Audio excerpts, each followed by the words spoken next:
This episode is brought to you by the members of the You Run Podcast Network. All episodes can be found at yourunpodcast.com, so go and find your new podcast addiction today. You want a dime tonight? Yeah. Got a little bit of gasoline. I'ma make it burn. I'ma make it burn. Yeah. Got a little bit of gasoline. I'ma make it burn. I'ma make it burn. You are listening to the You Run Podcast Horror Movie Review, the only horror podcast run and controlled by its listeners. She was such a bitch, man. The You Run Podcast. You're a fucking idiot. You know who the fuck this is that's talking? You kick him in the ankle and cripple him to the floor and he's crying for his mummy. This situation's over immediately. Like sexual services on Klarna payment. Because after all, this is not our show. This is your show. Hello and welcome to the You Run Podcast Horror Movie Review. My name is Scott. My name is Mark.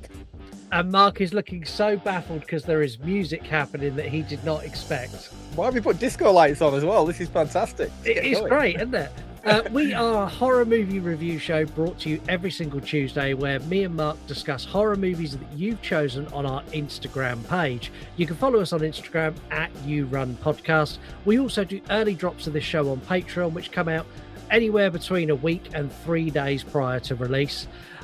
Me and Mark have been friends for a long time. We have a very similar taste in horror movies, but a very different take on most of the things we watch.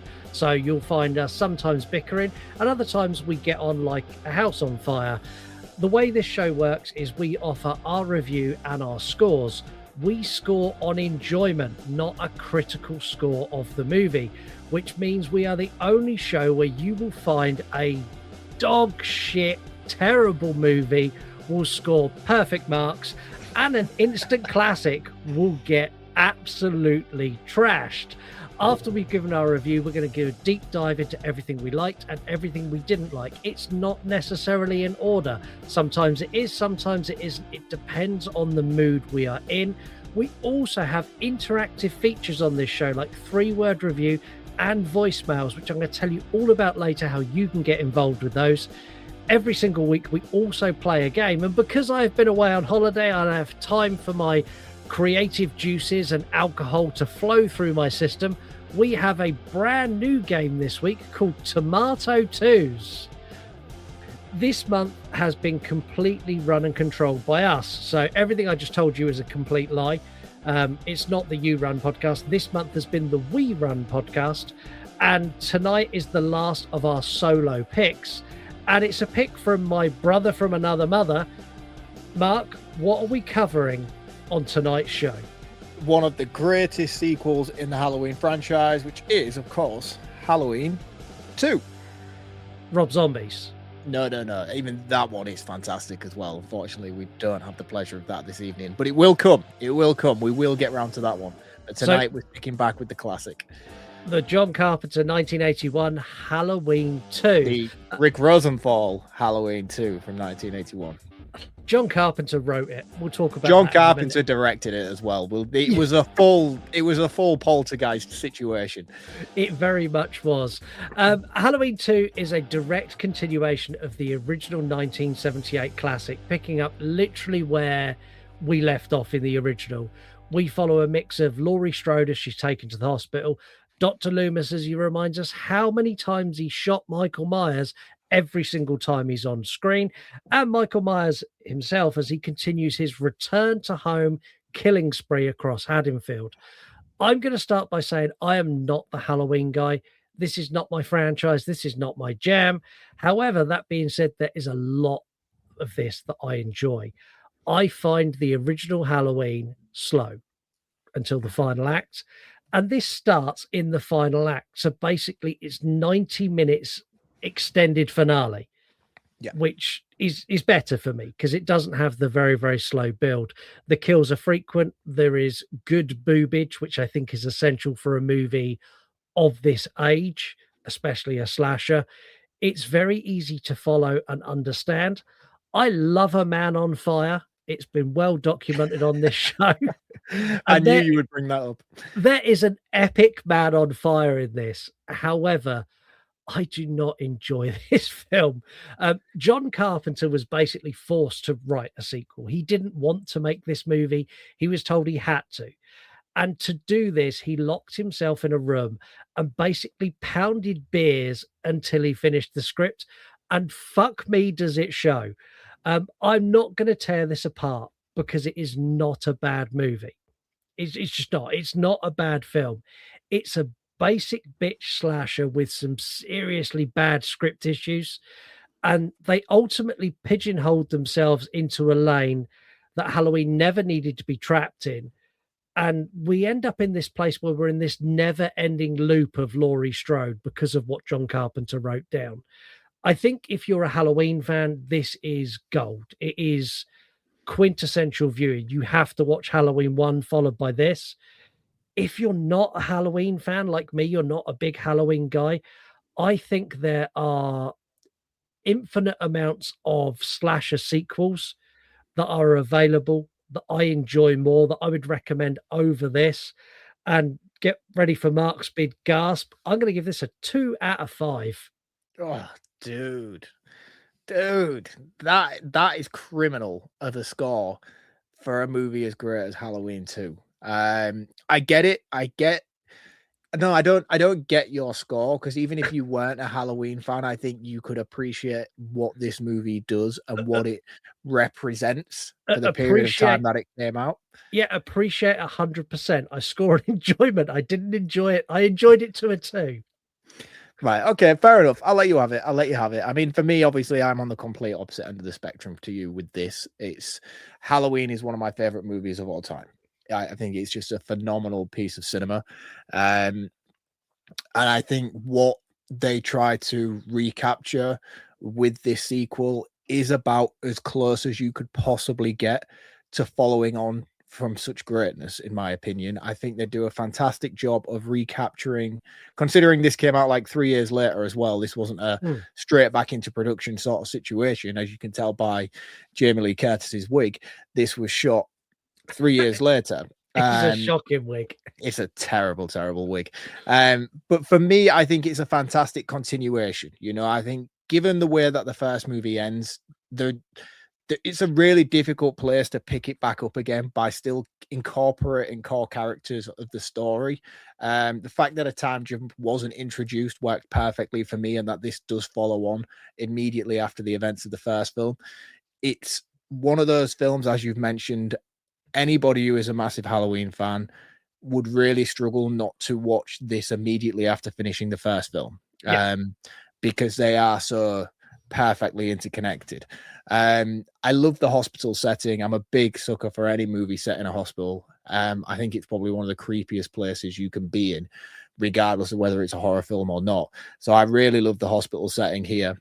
I really like the characters that were introduced to, the new characters and the old characters coming back and reprising their roles. They all do a fantastic job. And again, I'm going to say it, I don't really like Laurie Strode as a character, and I'm not particularly a big fan of Jamie Lee Curtis, especially in this movie. I don't think she really shines in this franchise until we get to Halloween H2O, in all honesty.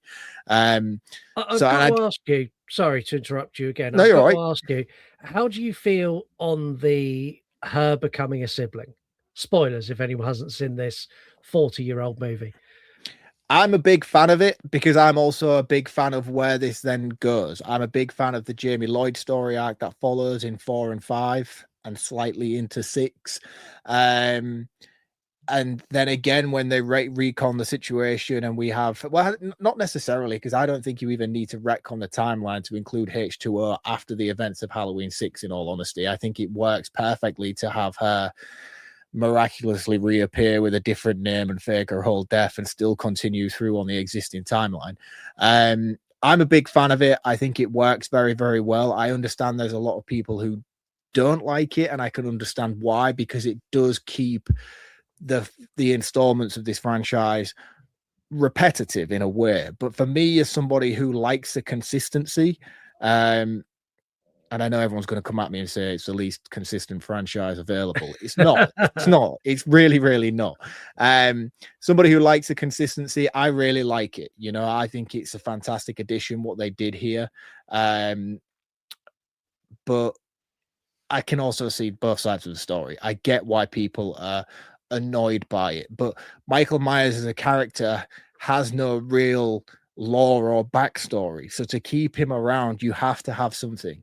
Obviously, you've got your Jasons, which is your Camp Crystal Lake. You know, that's his home ground. He kills teenagers. He kills people who have sex. You've got your Freddy's, who is taking a vengeance on the parents of Elm Street, you know, so you could introduce new kids, new families to that lore all the time. Michael Myers doesn't necessarily have that sort of reoccurring thing other than the fact that he's based around the Halloween season. There's nothing that would keep him regurgitating per movie where you'd be like, oh, that's why he's back again. This is why he's back again. So I get they need that tie. And I think this is a good one, personally. So, yeah, I'm a big fan, in all honesty. I think it works really, really well. So overall, for me, I'm not going to ramble too much now about my loves and dislikes for this movie because we'll get into it on the episode. But it's going to come as no surprise to anybody that this is a 5 out of 5 for me. I think it's a fantastic sequel to one of the greatest movies ever made. I think you should change your score and score it out of 6. I've shot him 6 times. Or 7 in this movie's case. It is 7, or if you count, many times. Loomis can't count. That's no, and the thing is, Loomis can count. So in the original Halloween movie, he shoots him 6 times. He shoots him once in the hallway, and then he shoots him 5 times off the balcony. Yeah. Loomis has a 6-shooter revolver. Yeah. In the recap, when they redid the intro for this movie, which follows on basically the opening to this movie is reaccounting the last 5 minutes of the first movie. Yeah. And what they did is Loomis shoots him in the hallway. And then he shoots him in the balcony 5 times like he does in the original. However, in editing, the sound people put in 6 shot sounds instead of 5 when they should have done. So Loomis does actually still shoot him 6 times at this point. But whereas in terms of this movie and how this movie plays out as an audience member, you're like, I counted this motherfucker. You shot him 7. Yeah, I literally sat there like 1, 2, 3, 4, 5, 6, 7, and then listened to Loomis for the next hour and 40 minutes tell me he shot him 6 times. I'm like, you fucking didn't. Yeah, it is an editing guff. And to be honest with you, I really don't know why it hasn't been changed, considering the amount of 4K releases and Blu-ray releases that this movie has. It's not like there is an actual action for the 6th or 7th shot. It's just someone put it in editing and put 6 bangs in instead of 5. So I think that is something that I'm really shocked hasn't been sorted and rectified. I think that in editing, John Carpenter sat there, watched the 7-shot sounds, and then literally the following scene had Loomis say 6 times. And I think he was still pissed from the writer's room and went, I don't care. It's fine. Yeah, he's done it on purpose to piss people off for generations because that's the type of man he is. 100%. We're going to play a quick ad. We're going to come back in a minute. I don't know if anyone noticed. I'm sure you did. Our intro has changed. It is no longer AI. The ad currently is, but they won't be moving forward into September. And when you get to the ad break in a minute, if you're on Patreon, you won't hear this, but if you get to the ad break in a minute, you'll understand why, because I'm going to explain it. So here is our ad for this month. Yeah. Come on. Step into the shadows where the monsters creep. Native Randy's waiting while the world's asleep. From cult classic slashes to the B-movie fright, they're digging up the legends in the dead of night. So turn up the dial and join the creepy crew at the Graveyard Club. There's a killer seat for you. I know you won't regret it. So what you waiting for? A whole world of horror is just behind the door. The Graveyard Club broadcast. The Graveyard Club broadcast. The Graveyard Club broadcast. The Graveyard Club broadcast.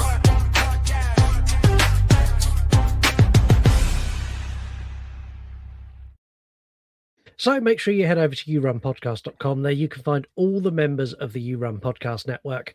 I've done a lot of traveling over the last couple of months and the last couple of weeks, and I have listened to a huge amount of shows from the network. I listen to them as often as I can, but we've got 17 different shows in there now. It's hard to keep on top of all of those. That would be 17 episodes a week plus the other podcasts. It's a whole thing. But I listen to loads of their latest episodes, and man, we have got some real gold in the network. Go to yourunpodcast.com. Click on one you like the cover art for. You can listen to them straight on the website, and you are going to find something in there you absolutely love. So please go and do that. Also, while you're on our website, you'll find a link to our merch, which nobody ever buys. The last piece of merch we sold, in case you're interested, was June of 2025. Yeah, you need to update that shit. Get some better designs, man. Yeah, get some better designs. Also, I'm offering a free lifetime membership to the You Run Podcast Network, to You Run Podcast Patreon, for anyone who gets a You Run Podcast tattoo. That's cool. You obviously being the first victim of that mistake. I have that tattoo on the back of my neck there. But yeah, anyone who's willing to get a You Run Podcast tattoo, I will give you the highest tier on Patreon for life. If you have that tattoo done and share it on social media. Kate, if you're listening, you are our highest paying member. Just think of all the money you would save if you got that tattoo. Also, I got some new tattoos on holiday, but I can't show you now. I'll put them on. Oh, did you? Oh, fancy. I didn't know. I didn't know you were getting tats while you were away. I always get a tat when I go on holiday. Ah, nice. Anything interesting, or is it stuff I'm going to laugh at? They're Halloween stuff or horror stuff. I've got little images. So I've got a little skull that is reminiscent of the Halloween pumpkin. And I've got a little shark, which obviously for Jaws. Or Sharknado. Sharknado. That's why I got mine. Mine was a Sharknado tattoo. Speaking of our Patreon, you can go there, patreon.com/YouRunPodcast, and there you'll get access to early release episodes of this show and True Crime without any ads whatsoever. You'll also get exclusives, and we're doing a You Run Academy at the moment where we'll tell you how to start and create a podcast from scratch, literally step by step, all the way through to understanding the numbers that you get and the people that listen, and then how to market that on social media. It's a whole thing. Also, make sure you rate and review us anywhere you can. So that's Apple, that's Spotify, that's if there's an option to leave us a 5-star review, please leave that. Also, links to all of our socials, and Mark's social is now on there as well. And yeah, that's about it. But my AI story. So we've used AI generative music, and it's not because I'm lazy. I wrote the lyrics to every song we use on this show, to all the ads, to our intro, everything. I write the lyrics, and then I get an AI singer to sing that for me, because I can't sing for shit, and I don't know any bands that would do that within our budget. So after I got back off holiday, I'm like, nah, do you know what? I think we might look at redoing some of the music. And I was pissing around, and I asked it to write a song about you, me, and the show. And it's got a decent amount of information about the You Run Podcast Network and everything from the internet. That's where it gets all of its information. And it come back talking about like my kids and Lisa. And I was like, how do you know that? And it's like, it does that dot thing where it's going to answer you. And then it just didn't answer me. You got ghosted by AI. I did. It ghosted me. And I'm like, what else do you know? And it's like, it kind of done this, when you had a partner who was, I'm sure you've had a girlfriend like this, who you ask them a question, they go, I don't know what you're on about. Like, yep. It done that. It's like, yeah, I'm married to one. But literally AI went, I couldn't possibly understand what it does not compute, is basically just played dumb, hoping you would forget it and move on. Yeah, computer says no, and I'm like, who do I bank with? And it told me who I banked with.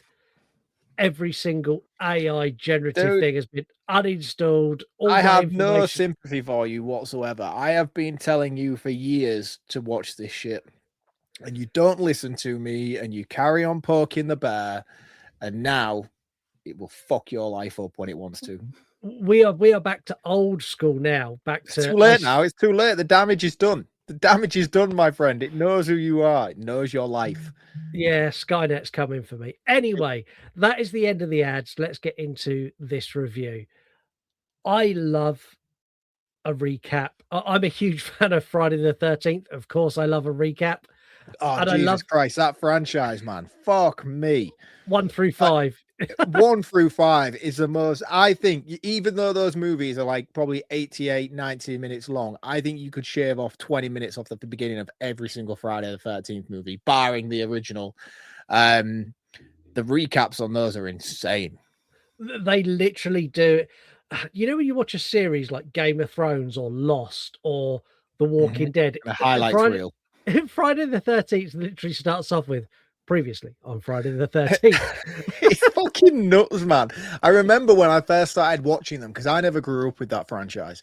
And I remember doing it in the second one. I was like, shit, man. Like, I've just literally seen the entirety of that movie within the last 15 minutes of that recap. Because it even starts off with the whole campfire story being retold again. Obviously not being retold again, but just shown again, because it's not even reshot. It's exactly the same footage from the first movie. And then the third one came around. I was like, okay, this is a bit of a thing now. And then the fourth movie did it. And I was like, it's going to get to the point where we're going to lose an hour's worth of runtime from you showing me the previous 6 movies in this franchise.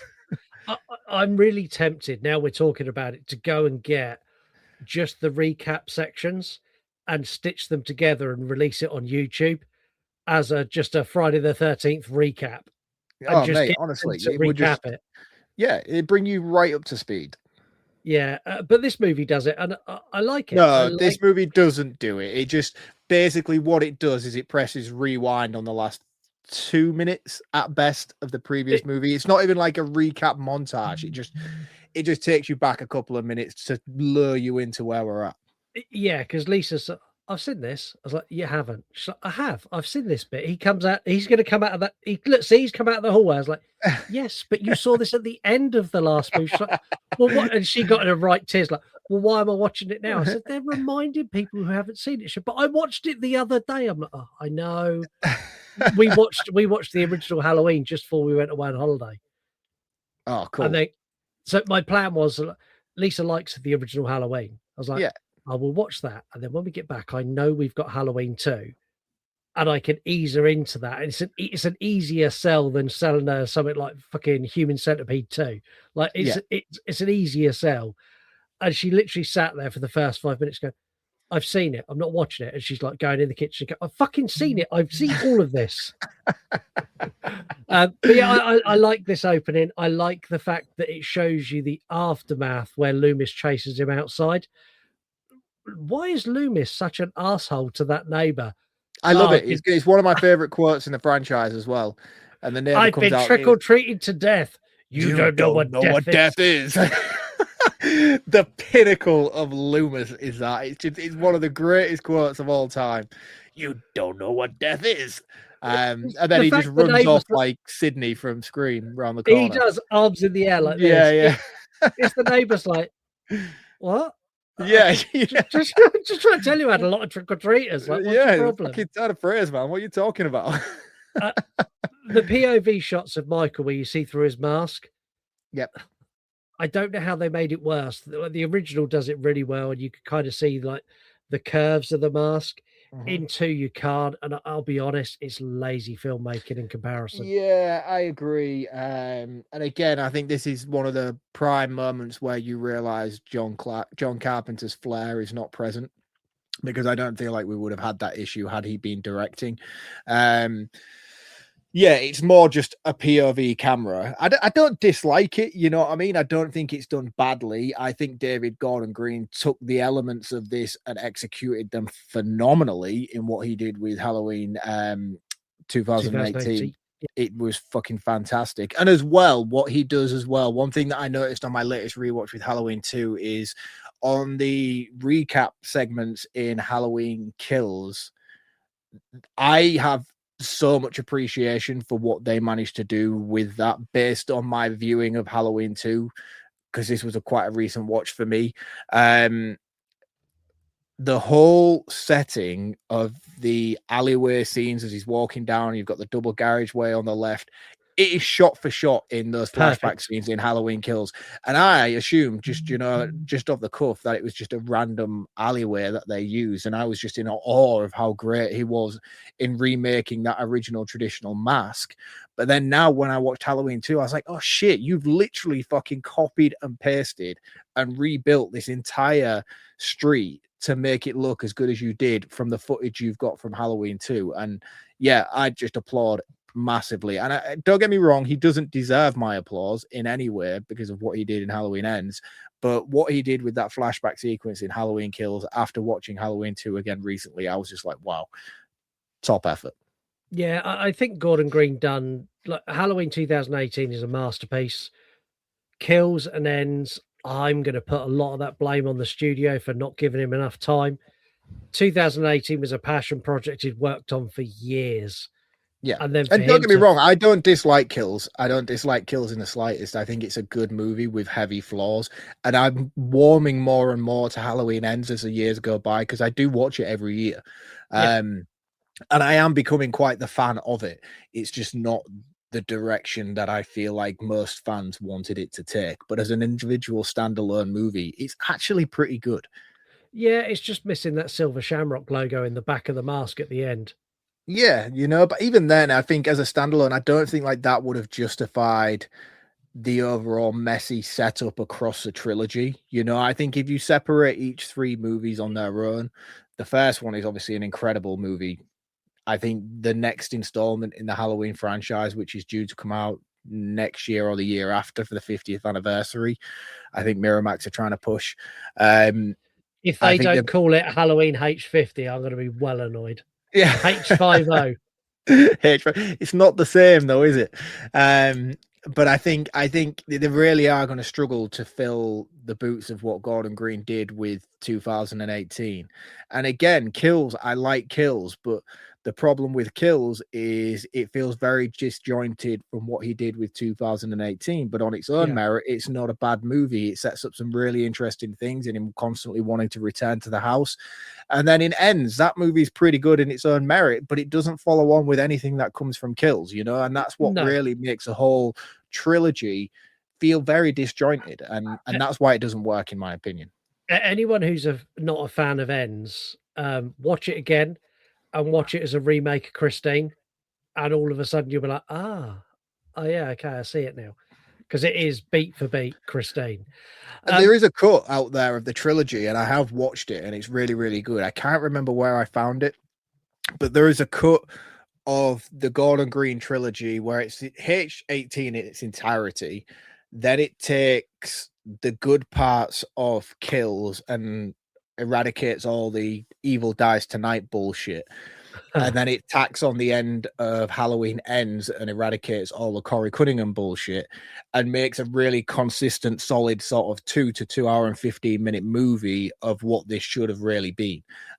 It's a really interesting watch, and it does play out pretty flawlessly, in all honesty. You'd think there would be parts that would make it feel really weird and out of place, but it works really, really well. If you can find it, send me the link and I'll put it in the episode description of this episode. I'll try and find it. It's not something you can find readily on YouTube. There's like somebody who like did the cut on YouTube, and you have to go to him to get it. And I did get a copy. I'll see if I can find it, and I'll put the link up. First kills in this I quite like. I like the whole fake out with the old couple watching TV and Michael sneaking in and stealing the bread knife. And then him obviously going next door and killing the young girl. I like this. I think the problem with this, and it's not the movie's fault, it's a me problem, is this is so tropey and so predictable. But this movie wrote the tropes. So if I'd have watched this in 1981, I'd have been like, what's going to happen? Oh my God, he didn't kill the old people. He killed the girl next door. But now, having watched thousands of slashers, I'm like, yeah, he's not killing them. He just wants the bread knife. He's going to kill that girl next door. And it's my fault. It's my amount of consumption of content that now I watch this and I'm like, oh, that could have been so much better, but it wasn't. See, I think that's the thing that separates me and you as viewers on this movie, is because for me, I watch this movie religiously. So for me, I don't observe those things that would separate me to have the time away from it to be like, oh God, that's a bit tropey. Because it's just so fresh in my mind continuously. However, somebody who's not such a massive fan of this franchise, maybe watched it 10 years ago and then went back to it again now, I could understand why somebody would be underwhelmed by what this movie is and constantly be like, why do people love this movie so much? I think it's very reminiscent of what the first movie is in terms of its pacing and its building. It's a very slow movie, you know, just like the first one. Obviously it's amplified slightly, but I will say that it is still consistent in terms of keeping everything at a certain momentum up until the point when it's not, you know. It's not a Fast and Furious style movie. It's not rapid. There's not kill. There's a lot of lore building. There's a lot of story development and character development before we even get anywhere with this movie. Yeah, and I don't have an issue with the pacing. I don't have an issue with the lore building. I kind of like all the lore building is brought by Loomis. And it's in these cutaway scenes where it goes to Loomis and the sheriff, or Loomis and someone from the hospital, or Loomis and somebody. And it's just Loomis lore dumping in the most Loomis way he can. He's like, I shot him 6 times. When I met him as a boy, I knew he was nothing but evil.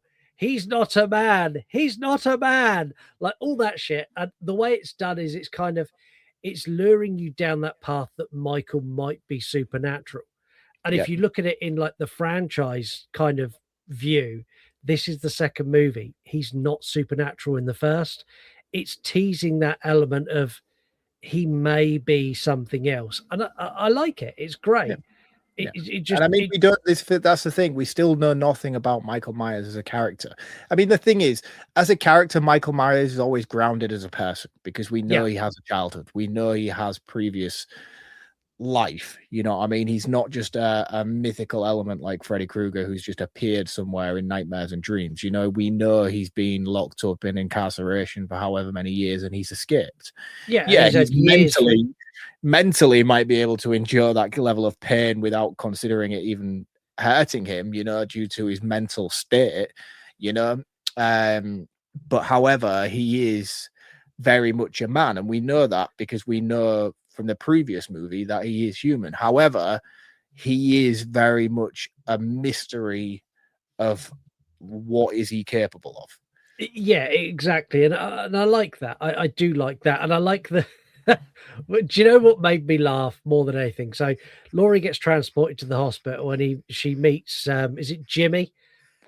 Jimmy is the horniest motherfucker in the world. He's like, hot girl. Oh, I'm gonna go talk to her, and like keeps going in a room and shit. And we'll get to Jimmy later because I've got a lot to say about Jimmy, especially when he does his dramatic. Jimmy is a melt of a man. I've fallen on hard floors. We'll talk about when we get to I've fallen off roofs, Jimmy. Just know that. What you did is pathetic. Not once have I got out and like fainted in my car. It's never happened. You did faint in the bathroom though and end up in hospital, to be fair.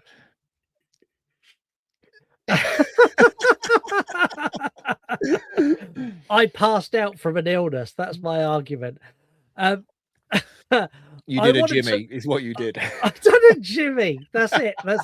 Whenever anyone faints now, they've done it. If I ever see anyone posted on social media from the horror community who's like, you know, when people post like their wristband because they're in hospital?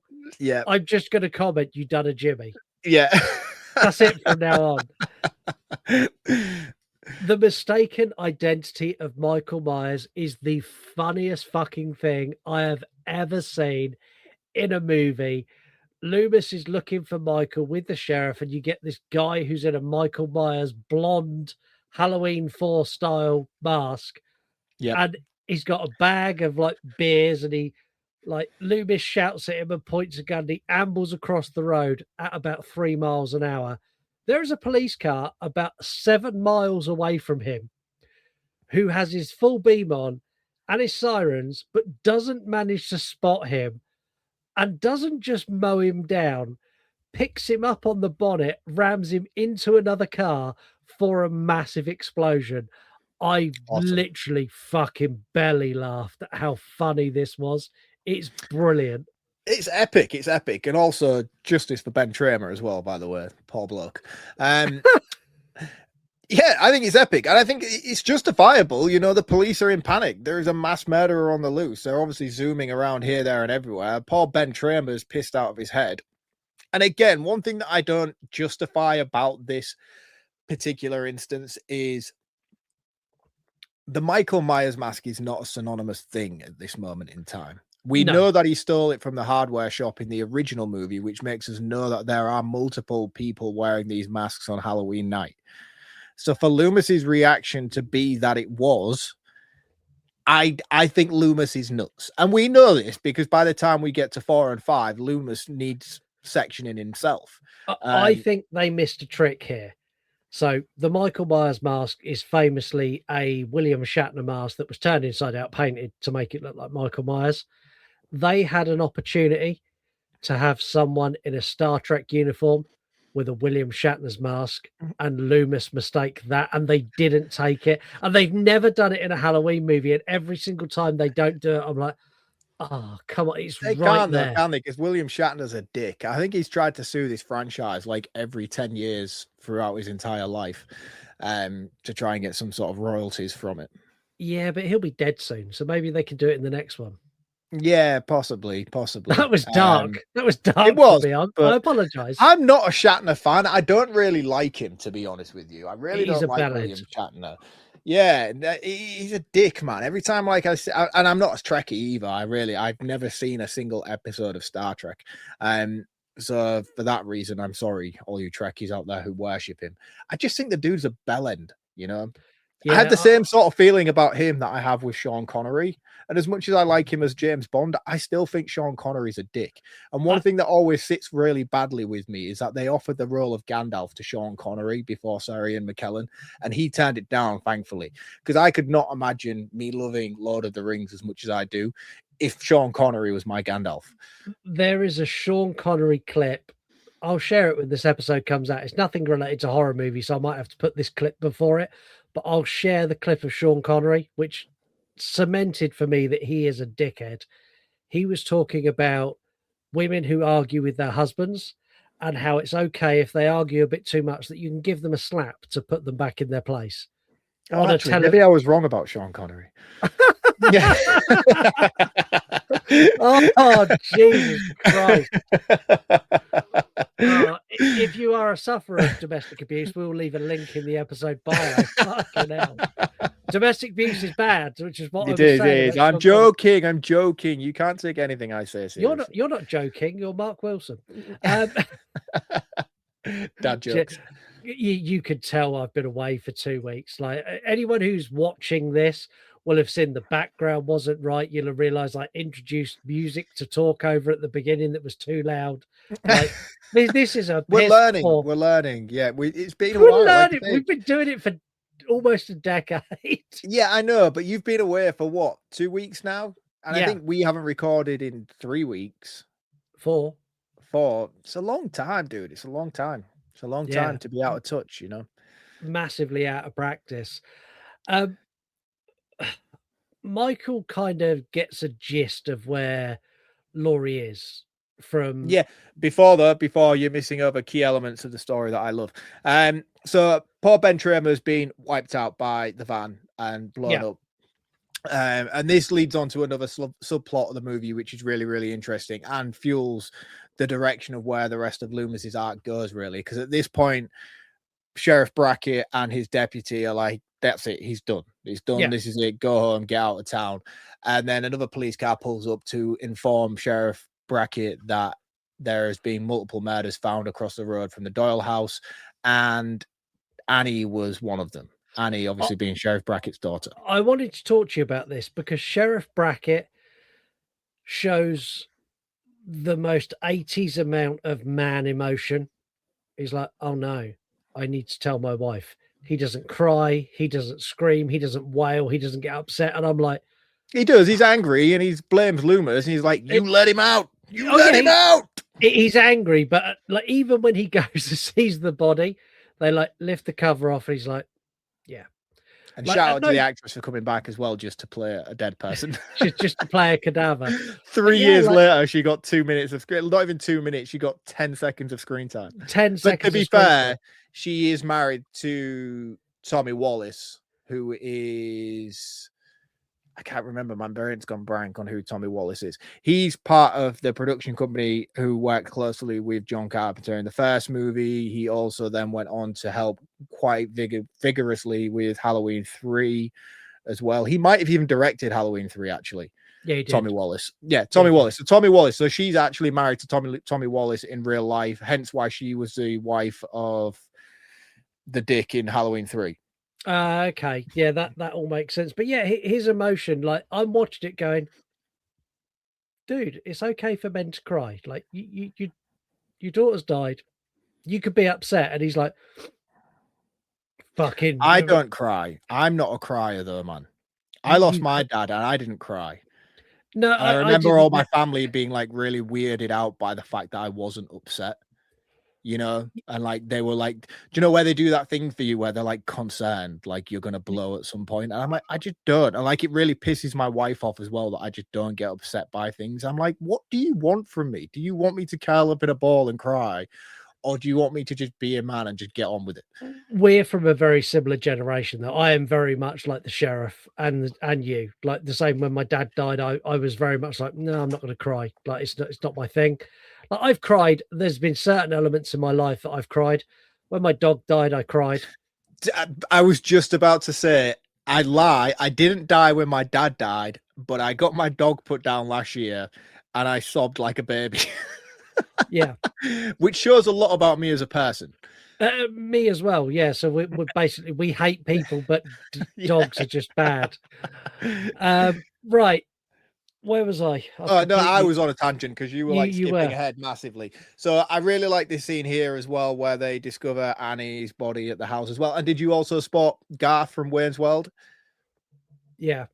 Good old Garth here getting orders given to him by the news reporter, who is clearly a bit of a bitch as well. She's like, I don't care if you get the family's consent. No, I really she says, get an interview, and remember, if you need to get an interview from the kids, get the family's consent. And if the parents aren't home, get the interview anyway. That's what she said. That's the one. So yeah, and I like this scene. So then obviously Sheriff Brackett goes off now, and he's like, I need to go tell my wife before she finds out somewhere else, which valid. And then this is a point where Dr. Loomis and the deputy are now like buddy copping up. And he says to him, look, if that person who was in the van wasn't Tommy Doyle, that means he's still out there. And I need to know he's dead. And then he says, get the dentist over to the mortuary in 20 minutes. He does very much like, I want him there now. Yeah, and I'm like, you don't have the authority to be calling these kind of orders. But they listen to him. They listen to him, to be fair. Yeah, and I think that's partly because of all the way through the first movie, he was stamping his foot and telling them shit was going to happen. And they're like, fuck off, Loomis. And then shit happened. And they're like, I don't want him wrong twice. So I'm just going to play along with Mr. Loomis and let him do what he needs to do. So let's talk about Dr. Loomis before we move on, because one thing that really does disappoint me about this movie is we don't get the fun Loomis we got in the first movie, because we're at like foot on the pedal now. The events have already occurred and now it's cleanup time. Loomis is just on a mad one trying to figure out what the fuck to do. I miss the jokey Loomis that we got in the build-up in the first movie where he's hiding in bushes and threatening children. See, I quite like this Loomis because we get glimmers of that, like the bit where he tries to shoot Ben Tramer. That's a glimmer of it. We get glimmers of it as he gives this lore dump of Michael throughout the movie. There's glimmers of Loomis, like when the woman from the psychiatric hospital comes and tells him that he's been called back. That is pure gold Loomis, where he's like, tell him you couldn't find me. Tell him I was hunting a man. And like, those moments crack me up. Yeah, he's epic. He's epic. Loomis is amazing in everything he's in. I prefer Halloween 5 Loomis and Halloween 4 Loomis, where he's completely fucking unhinged. We'll talk later about how he ended up with a tiny face scar after what happened at the end of this movie. Yeah. Like, because he'd be in bits. Like, yeah, we'll get to that later. I have some interesting stuff to say about that as well when we get there. Mike, you can continue your momentum now. So okay, thank you very much. Michael wandering around the town and kind of hears what's going on, and he starts making his way to Haddonfield Hospital, which is signed by one signpost.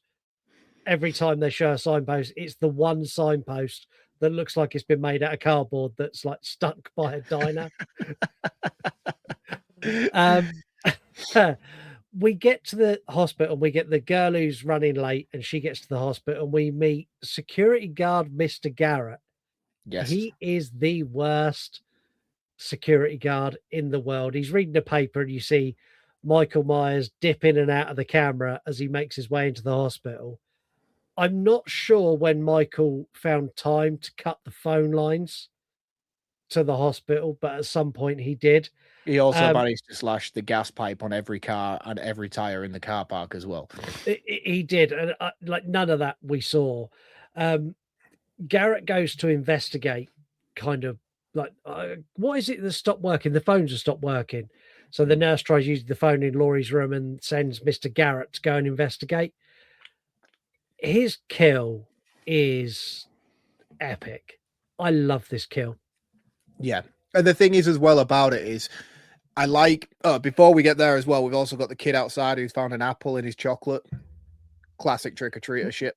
Razor blade in his chocolate. He didn't find an apple in his chocolate. Yeah, sorry. I was thinking, was it in a chocolate or was it in an apple? And then I forgot to say razor blade and just went with apple. But you knew what I meant. I knew what you meant. However, yeah, that's all right. We're a podcast dissecting movies for people who may not have seen them. And people they know me well enough now to kind of get the gist. There's a new listener going, he found an apple in his chocolate bar. That's incredible. You know me now. You know what I meant. But yeah, I like this scene with the security guard because he takes the nurse with him as well, and they're 1-2ing on the radio system, and it starts crackling. She can't work. Yeah, and it starts crackling up, and he's basically at this point like, shit's not right, call the police. But she doesn't get that message. And just think, had that message have gone through, there wouldn't be a movie, let's be honest. But poor security officer Garrett. It's bad, man. It's bad. He gets spooked by a cat as well, which he didn't deserve. That was terrifying for him, I'm sure. When he goes in the dumpster, lifts it up, and the cat comes out like hocus pocus levels of meow. And again, like he spots the blood inside the bin, and I'm like, you're a security guard at a hospital. Surely that's a given at this point. Yeah, you'd think so, wouldn't you? Like that's something that just happens where you work. And not only that, like he unlocks the door to get into this area to go and search, which begs the question, if he'd left that door locked, was Michael Myers just stuck in this weird basement area and couldn't get out? Yeah, basically he let him out. Yeah, it is bad. I want to talk about Bud and Nurse Karen. Yes, I like Bud. I'm a big fan of Bud. But Bud is a little bit sleazy for my liking, but I can understand why you're like, yeah, Bud. Yeah, he's charming, man. He's charming. I'm a builder. I work on site. I work with a lot of Buds, you know, and I know most of the time they're just very insecure people. So I can see through Bud's bullshit. Bud's like, oh yeah, Nurse Karen, do you want to go and get in the hot tub? She's like, there are 3 babies here that need to be looked after at all times. 3 babies. She's like, give me 5 minutes. Yeah. She's a tart, man. She's a tart. She's like, if we just leave the door open a little bit in case I hear one of them cry. I'm like, dude, that is so unprofessional. The worst bit about it is, like, they mention the babies numerous times at this point in the movie. And I'll bring it up again at the end because I don't think the babies made it. Because this hospital is the most unstaffed hospital on the face of planet Earth. There are 2 paramedics, 3 nurses, and 1 drunk doctor that works here. There is 1 patient that is Laurie Strode and 3 babies and an entire hospital, and that's it. Yeah, we should do the math, really, because I remember at the end, the paramedic who was wheeling Laurie out. Oh, no, the sheriff's deputy we saw earlier on, he says they found 10 bodies. The body count is 10. So you've got security guard, Bud gets 2 nurses, you've got Bud. Then you've got the other nurse who gets drained with blood, which we'll get to. Then you've got the chief of medicine. Mixter. Yeah, chief of medicine. Nurse Janet, head nurse 7. I've got a feeling there is 8. You got the U.S. Marshal who dies. Yes, U.S. Marshal gets fucked up. And then, do you consider Loomis in that? See, I would. And then, do you consider Myers in that, making it 10? That would make 10. But yeah, I still think the three babies didn't make it because they're never mentioned again. But yeah, Bud goes and gets in this jacuzzi / birthing pool, and Nurse Karen comes in, and I'm going to say it. That titty, though. Titties. I'm a big.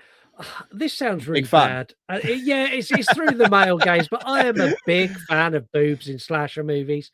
I think they serve a purpose, and that purpose is to get me past Bud's terrible acting.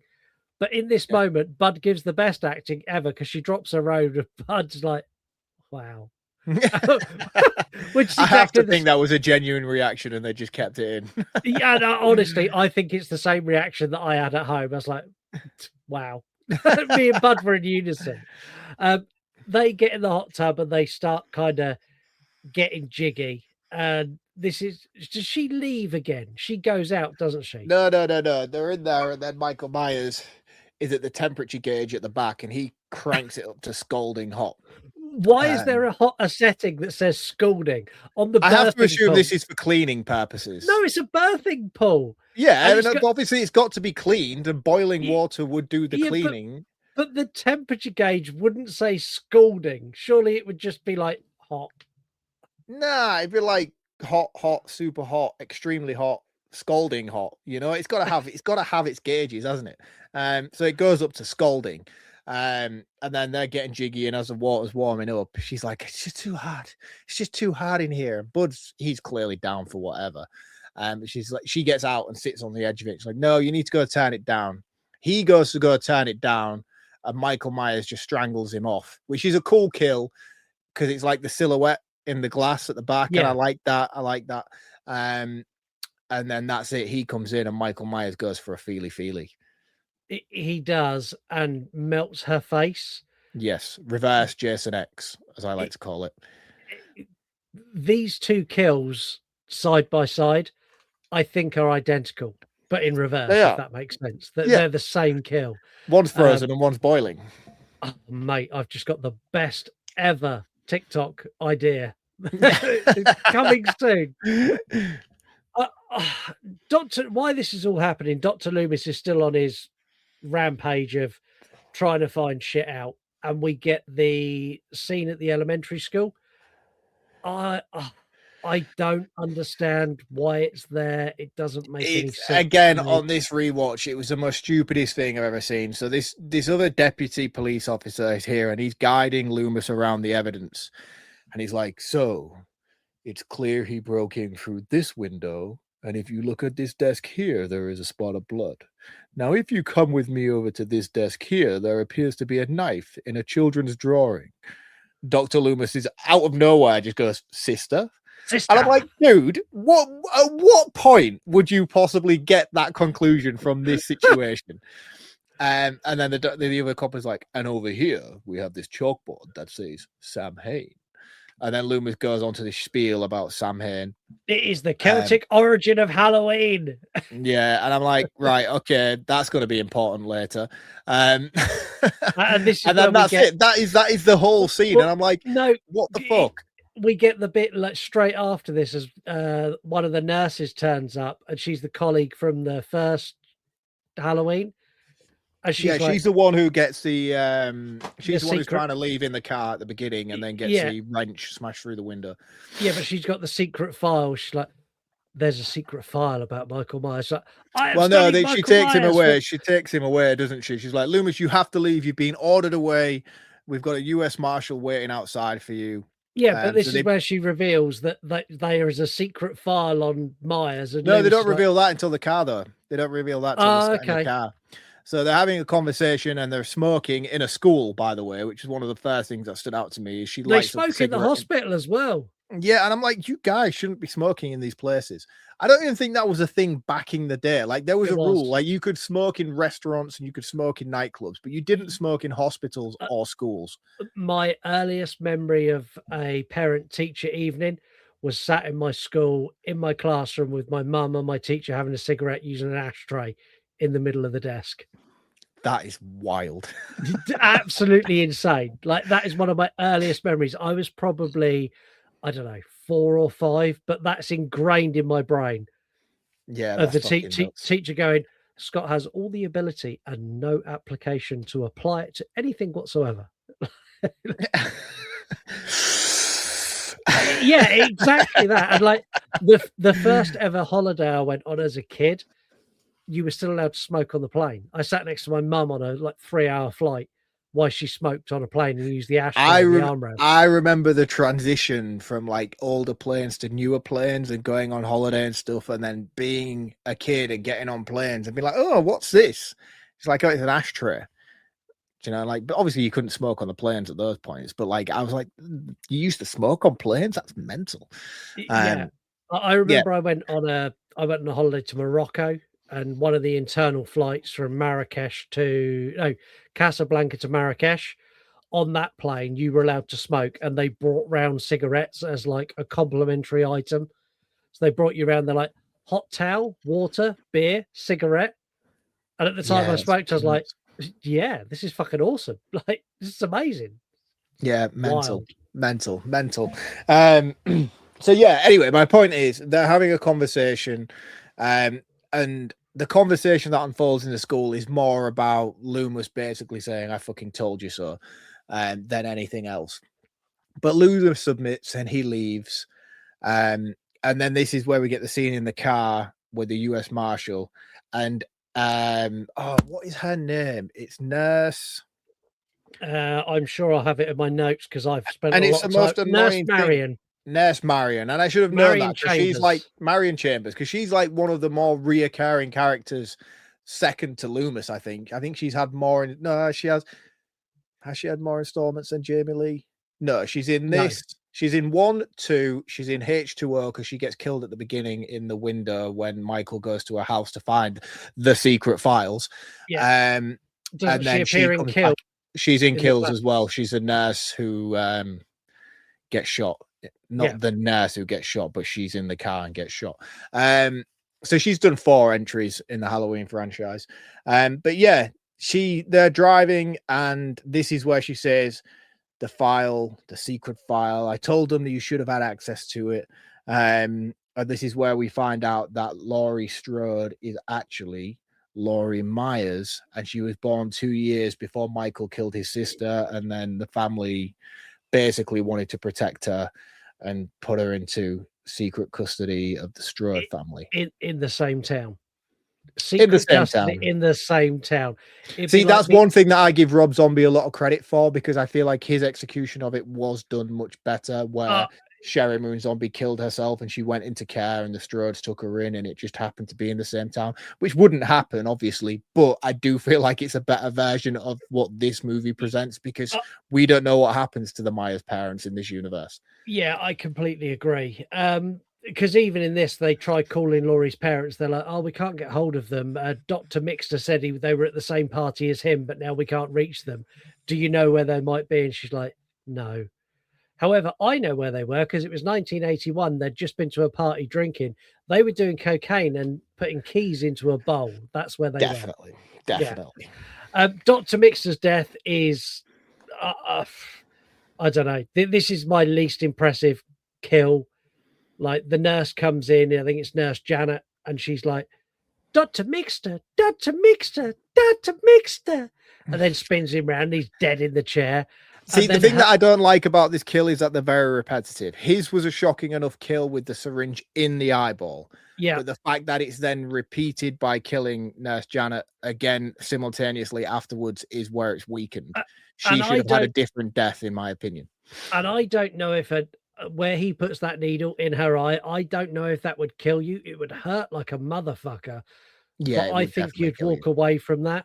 No, if you pump in, like, if you get a syringe, this is like heroin addict 101. That's why they do the flicky needle things to get the air out of it. This was a syringe just full of air pumped into her eyeball. It wasn't. It went in through the side of her temple, and it basically just oxidized her brain. I think it would definitely kill you. I think I don't know. I don't know if it happened instantaneous. Let's talk about Laurie Strode and her all of a sudden Nightmare on Elm Street-esque visions. I have an issue with this. Is John Carpenter was sat in that room pounding beers, He watched A Nightmare on Elm Street and went, I've had a really good idea. I'm going to put it in this script.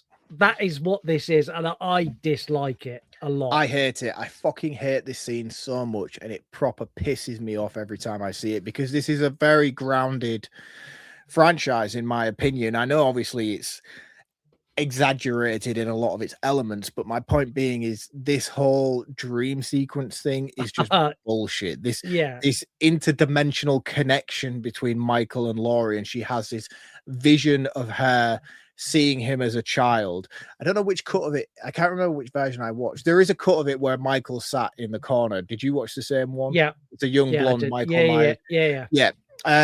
And he sat there in the corner, and you get this young blonde Michael Myers, and she visions him basically signaling that she is his sister, and she's having visions of her brother. However, she was 2 years old when she was adopted. I just don't see it. Do you know what I mean? No. Like, you can't piece together anything other than the fact that this is trying to signify something being otherworldly, mental connection. And I'm like, nah, cheap as shit. I'm the same as you. I don't like this at all. I also don't like the fact that we see the head nurse, like we see the aftermath of her death. So Jimmy goes into a room. This.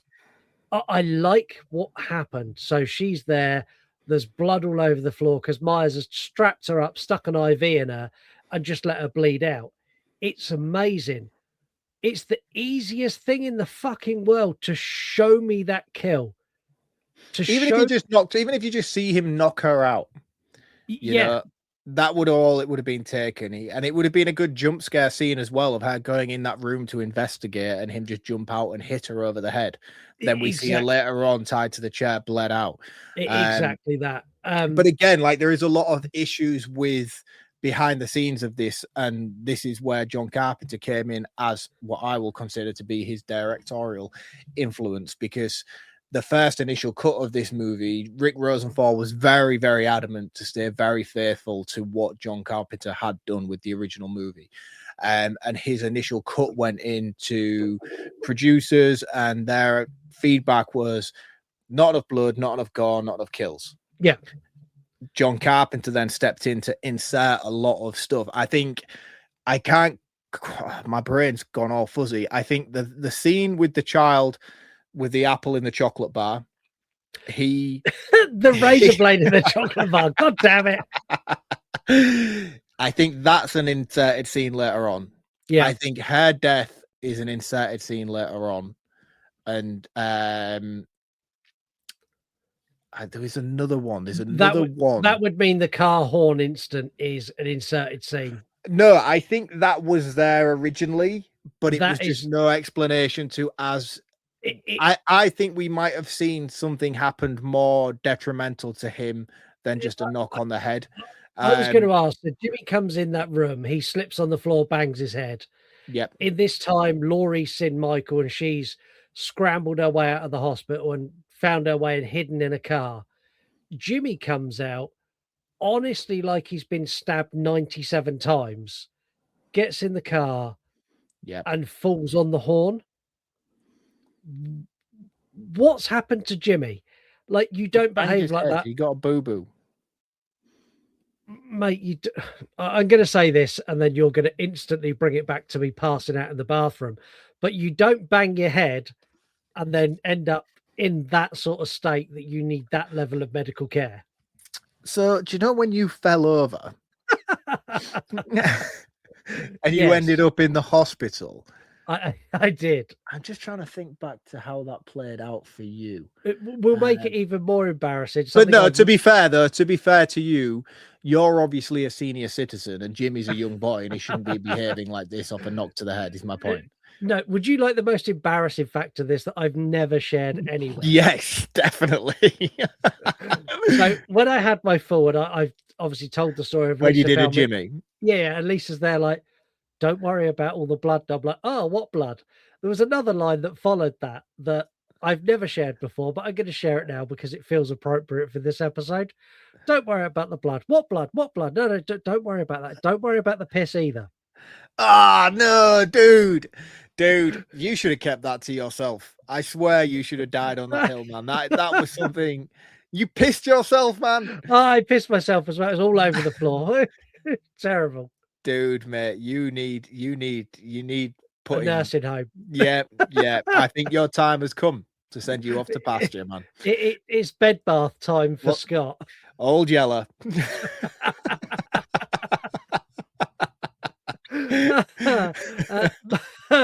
Myers comes out of the hospital, and this is where you get this kind of Myers comes out, and Laurie manages to get away and evade. She tries a couple of cars and realizes every single tire in the car park is slashed. I can still drive a car with a slashed tire, FYI. Anyone can drive a car with a slashed tire, especially far enough away from Myers that he doesn't cause an issue. Because at no point in this movie, even when he has Laurie in his fingertips, does he accelerate. Like, No. not even just like the bit where he's chasing her through the basement, which is where we go next. The fact that she's climbing through that window and he has like her foot and he's still moving slowly. I'm like, he's slashing dude, her with a scalpel knife as well. And like, I'm like, dude, you could have cut like 12 arteries by now. Yeah, like the times where he's got her, like the lift. Oh man, the lift annoys me. She's like frantically pushing the button and he's Mr. Sandman, bring me down, a dream. Yeah, down the corridor. And then like if he'd have literally sped up by half a mile an hour, he'd have been in the lift, stabbed her to death, the movie would have been over. But he doesn't. And he even puts his hand in the lift. And lift doors, since the 70s, have a safety feature that if the door hits your hand, it opens again. But he pulls his hand out before the door closes. I'm like, dude. Nah, he does. It actually hits his hand. To be fair, it does hit his hand. And I had the same thing as you. I was like, no, that would have sprung back open. But then I had this moment of, there are so many movies that I could implement this gripe to. Oh yeah, Dawn of the Dead remake is one of them. There is multiple movies where it's like that. Oh my God, close the lift. And then the hand comes in, they pull the hand back out and it closes again, or some sort of rendition of that. So I'm like, it gets a movie pass for me with this, to be honest with you. I think it does for me as well. But yeah, just speed up, just move a bit fucking quicker and you'd have caught her. Loomis, when he realizes shit's going down at the hospital, his way of getting the US Marshal to go back is like, go to Haddonfield Memorial. I love the US Marshal. The US Marshal is one of my favorite characters in this movie. The US Marshal's like, no, that's not happening. Strict orders. I can't do that. Dr. Loomis clicks the cock on his gun. And you see this car just do a massive like. Don't even do that though. Dr. Loomis just goes full fucking Wild West. He's like, "What is it you guys do? Fire a warning shot? Just shoots a window out of the passenger seat." I'm like, "Fuck!" Then you see car this like goes spinning around. fucking Tokyo drift moment as he spins round in the road. This bit is my favorite element of Loomis as well, because this is where he goes like full, I'm a man. And it's like he gets there and he's like, this is a point where I'd usually handcuff you to the wheel, but I feel like I might need you in there. Are you going to be a problem? And the guy's like, oh, what have I got to lose? It's only my job at stake. And then they go in and then he's like to Nurse Marion. He's like, and you shut up. And I'm like, dude. Like it's the wildest thing ever, and you get the US Marshal goes down one corridor, Loomis goes down another corridor, and this is where the US Marshal like spots Myers, or Loomis spots Myers and pops him. Well, no, because Laurie Strode's in the car park, and this annoys me as well. This scene annoys me because Laurie Strode's like, throughout this whole movie, Laurie Strode's level of injuries fluctuate depending on importance. At and I one get it. point, she's catatonic, and then the next minute she's full on like sprinting. Yeah, and it's like, I get adrenaline and I get how it works in multiple situations, but in this instance, yeah, I'm calling bullshit. So Laurie Strode has basically just somersaulted out of a window onto a pile of glass bottles. She's ran away from Michael multiple times, but then in the car park, she decides she can't walk anymore and starts crawling along the floor. And all of a sudden, her voice isn't working either, up until the point where the hospital doors close and Loomis and Nurse Marion and the deputy are inside. That's To where which she point, does then the- they decide to work. And she does, to be fair to Jamie Lee Curtis, it is a harrowing scream that she does in this scene. And I'm like, yeah, okay, you're forgiven. That was pretty cool. She does the.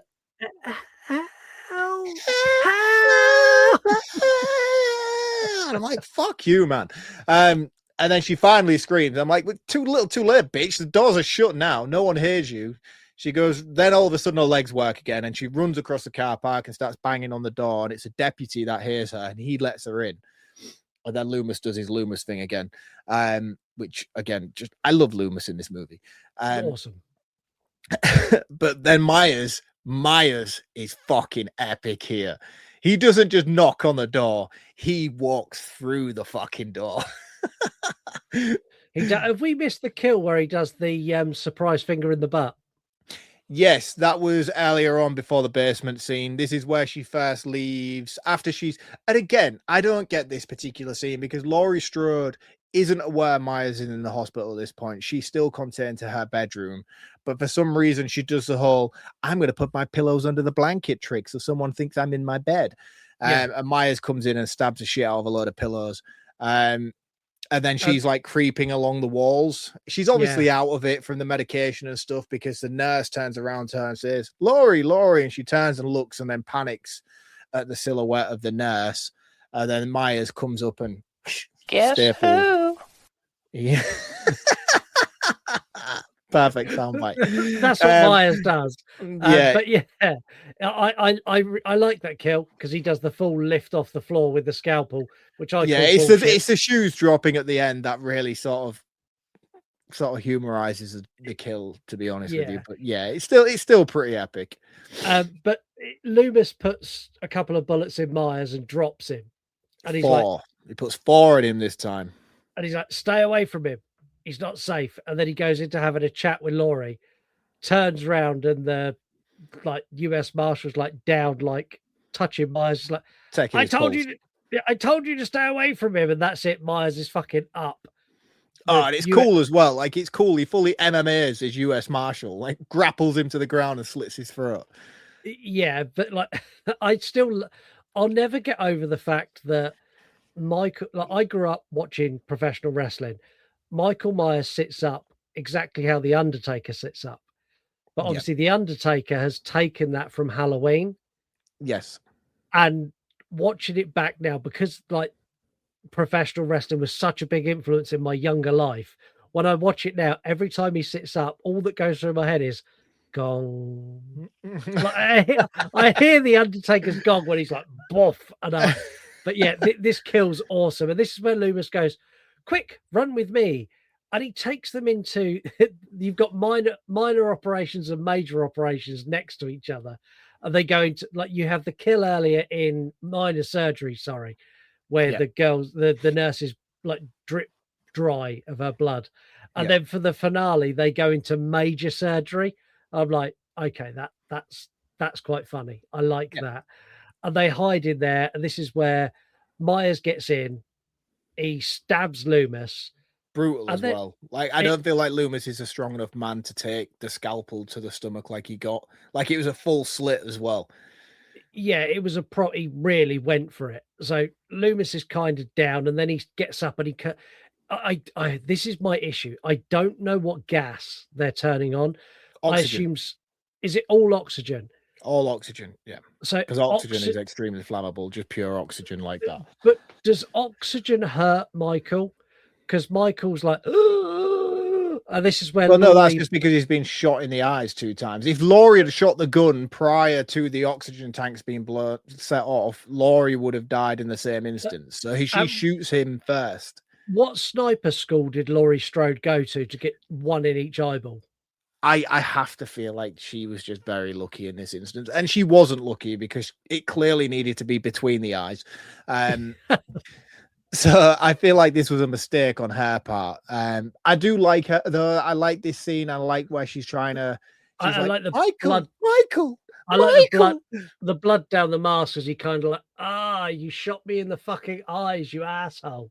Yeah, I've got a cool figure that Heather sent me. A Michael Myers figure. It's from Halloween 2. I'll show it now. Actually, it's really fucking sick, and it's the Michael Myers bleeding eyeball one. It comes on a plaque. It's really cool. It comes on a plaque. Cool. It says H2. It's got a Halloween 2 plaque on it.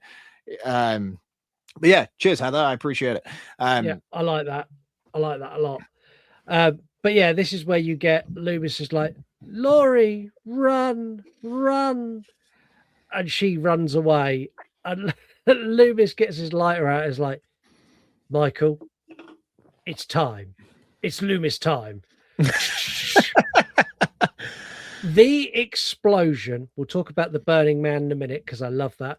The explosion that happens right where Loomis is would have blown him into bits about the size of cornflakes. He comes back in Halloween 4 with a scar on his face. Michael Myers, this Burning Man scene, the stunt man for this, fuck, man. This is, I've seen people on fire in so many movies. Like this stunt man, I don't care how well padded he was, he had burns after this. He is like, he looks like a petrol tank has gone bang. It's brilliant. And it's walks awesome. for ages too. Yeah, this is a really cool VHS release. It's the original rental release of Halloween 2. And on the back, it is all the Burning Man Myers walking out of that scene and all the flame. Honestly, it's fucking fantastic. I don't own it. I'll talk about it more in my VHS segment later on. But it's a really, really cool shot. And I think the 4K Steelbook release that came out in Germany, I think that has it on the back as well. It looks so good. It's such an epic scene.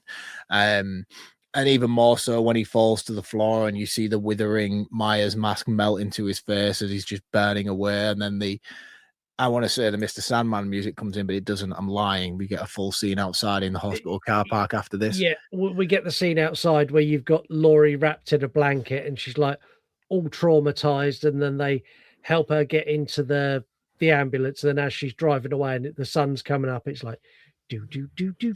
I feel like it would have been a better place to cut that from the end, and we had it playing over the Burning Myers. I agree. I think that would have been a better ending.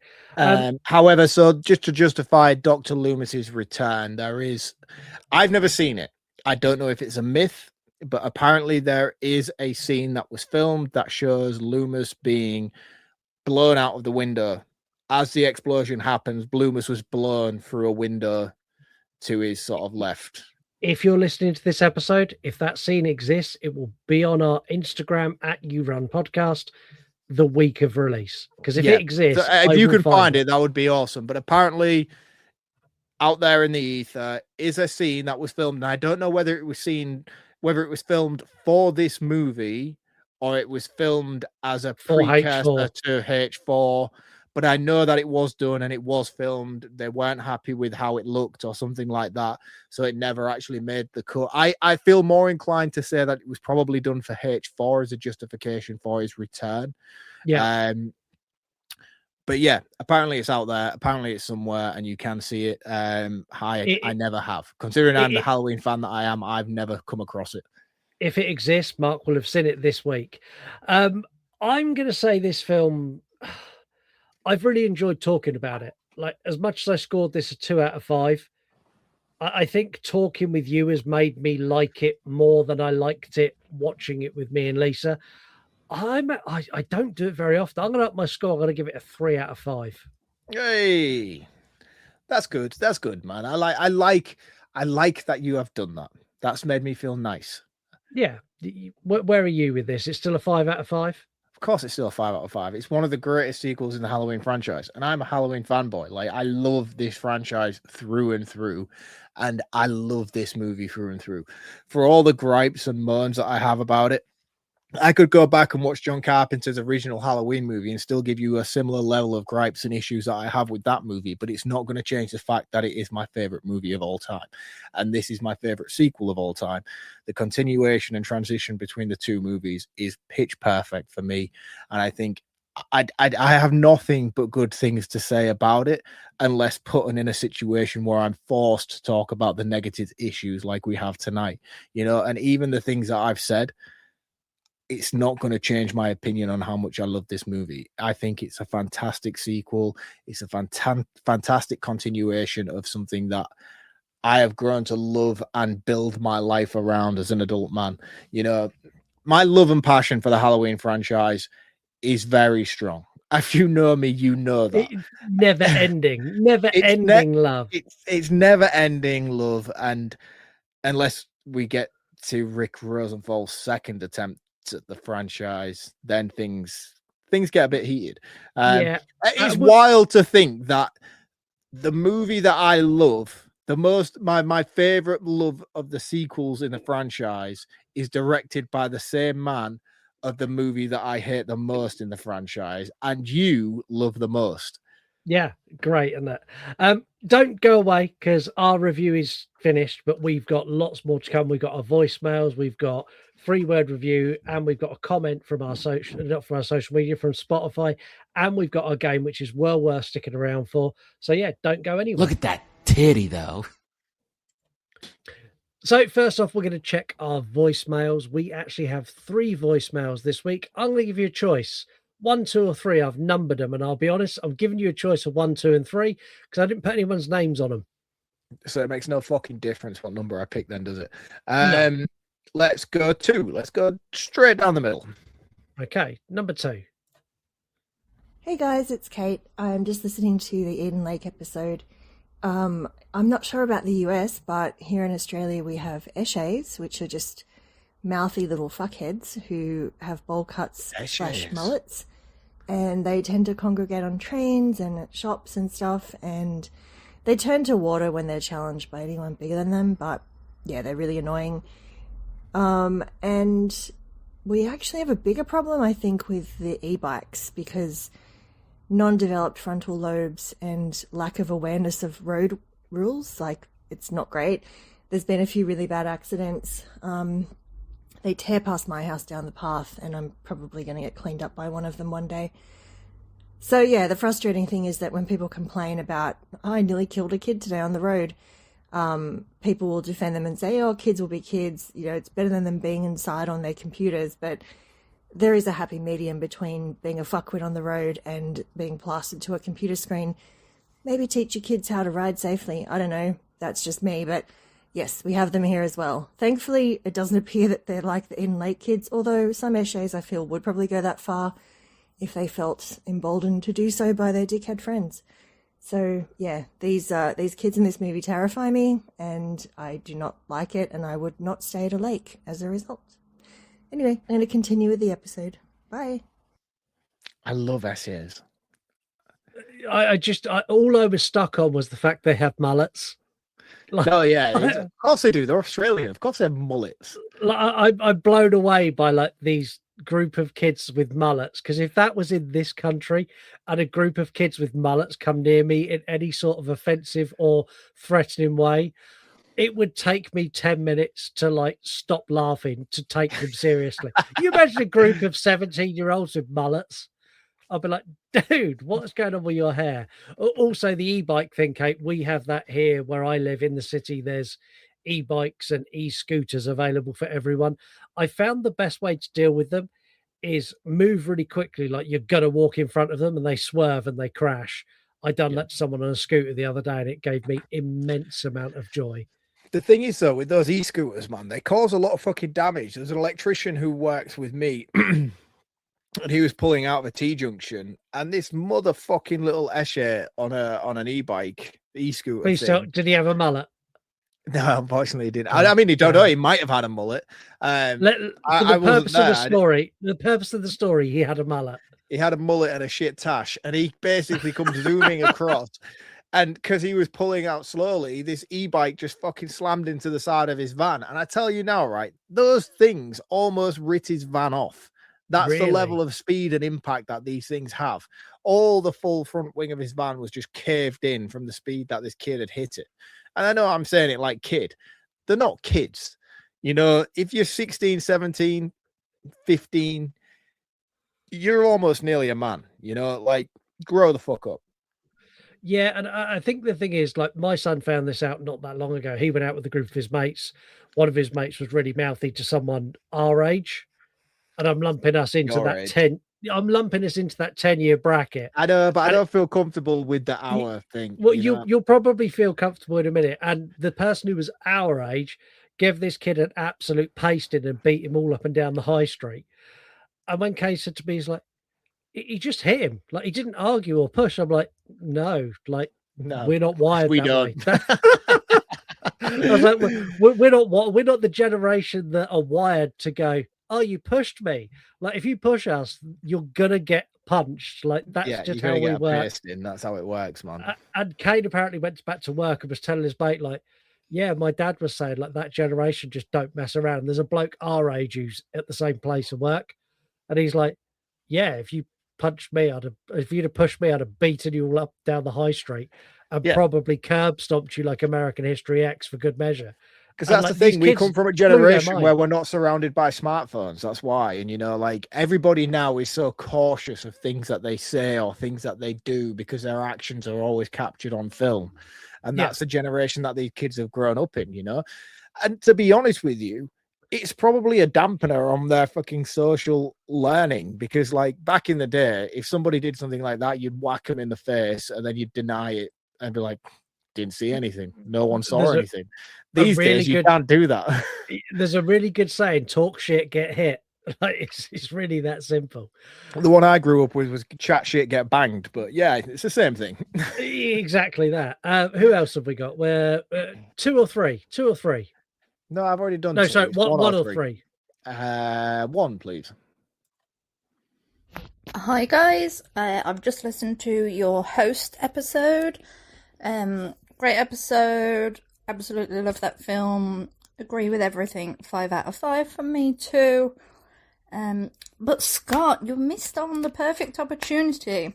You said at the beginning of the episode that Mark had a new addition and that you were basically gonna be ripping it out of him. Oh, and I couldn't wait, as you know, how he takes the piss out of me for this. And I was like, yes, you're gonna get him. And then nothing, you completely forgot. So we want to hear about this new addition. Make him talk about cats and how he's now a cat man. Do it. This is the part where I have to step up and declare my love for cats now. See, I'm going to give the people what they want. Are you still actively playing with a pussy every single day? I am. What have you called it? I was going to go somewhere. I was really, really going to take that somewhere. And in my mind was there, and I was like, do it. Do you know that thing in The Simpsons where they have the angel and the devil? I was fully just in that moment then where I was like, no, rein it in. However, let's go back to cats. Yes, my cat is it's turned out it's my cat as well, which was something I wasn't expecting.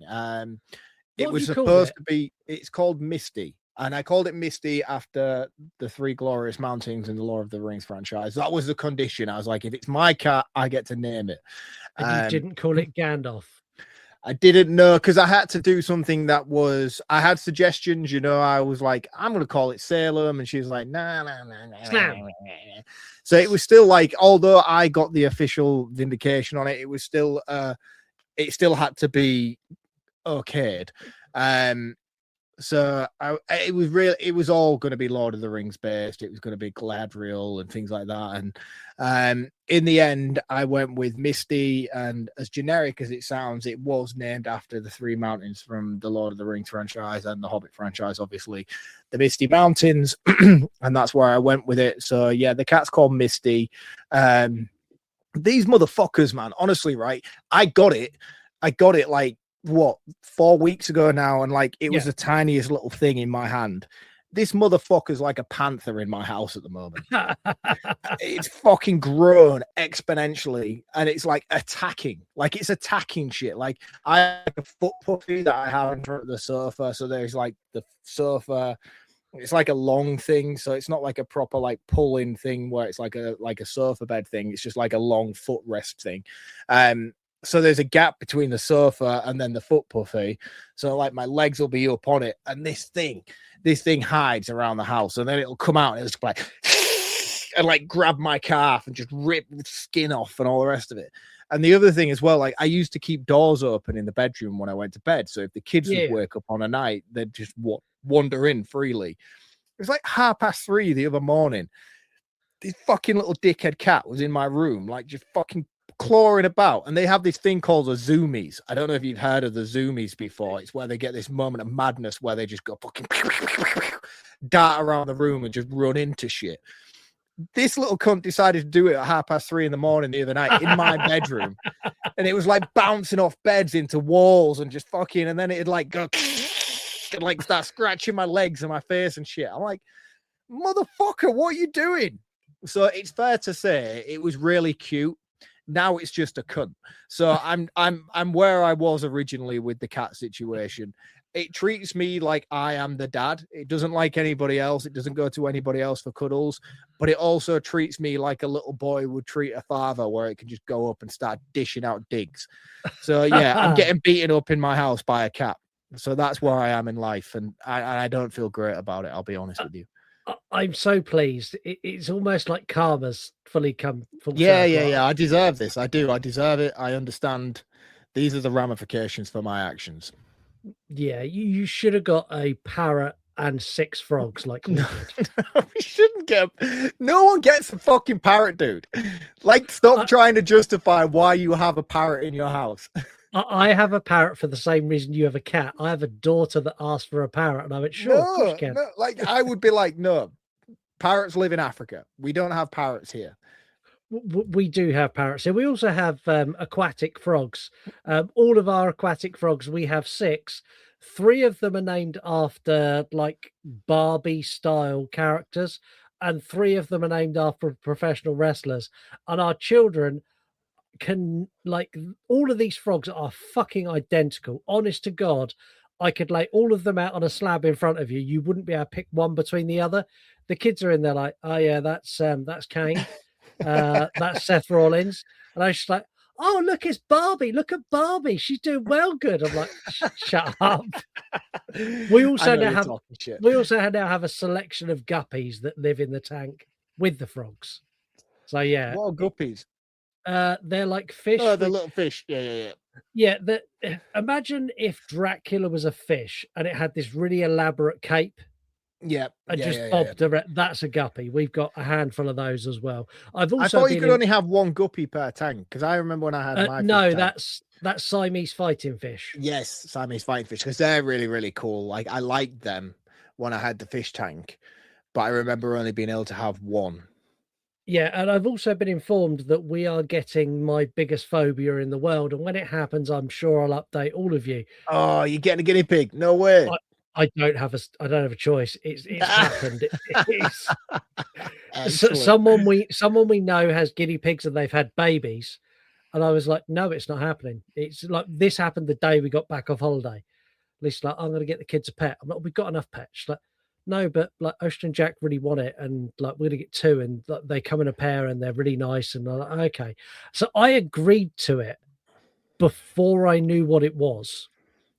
Because Lisa was very... Yeah, that's a mistake.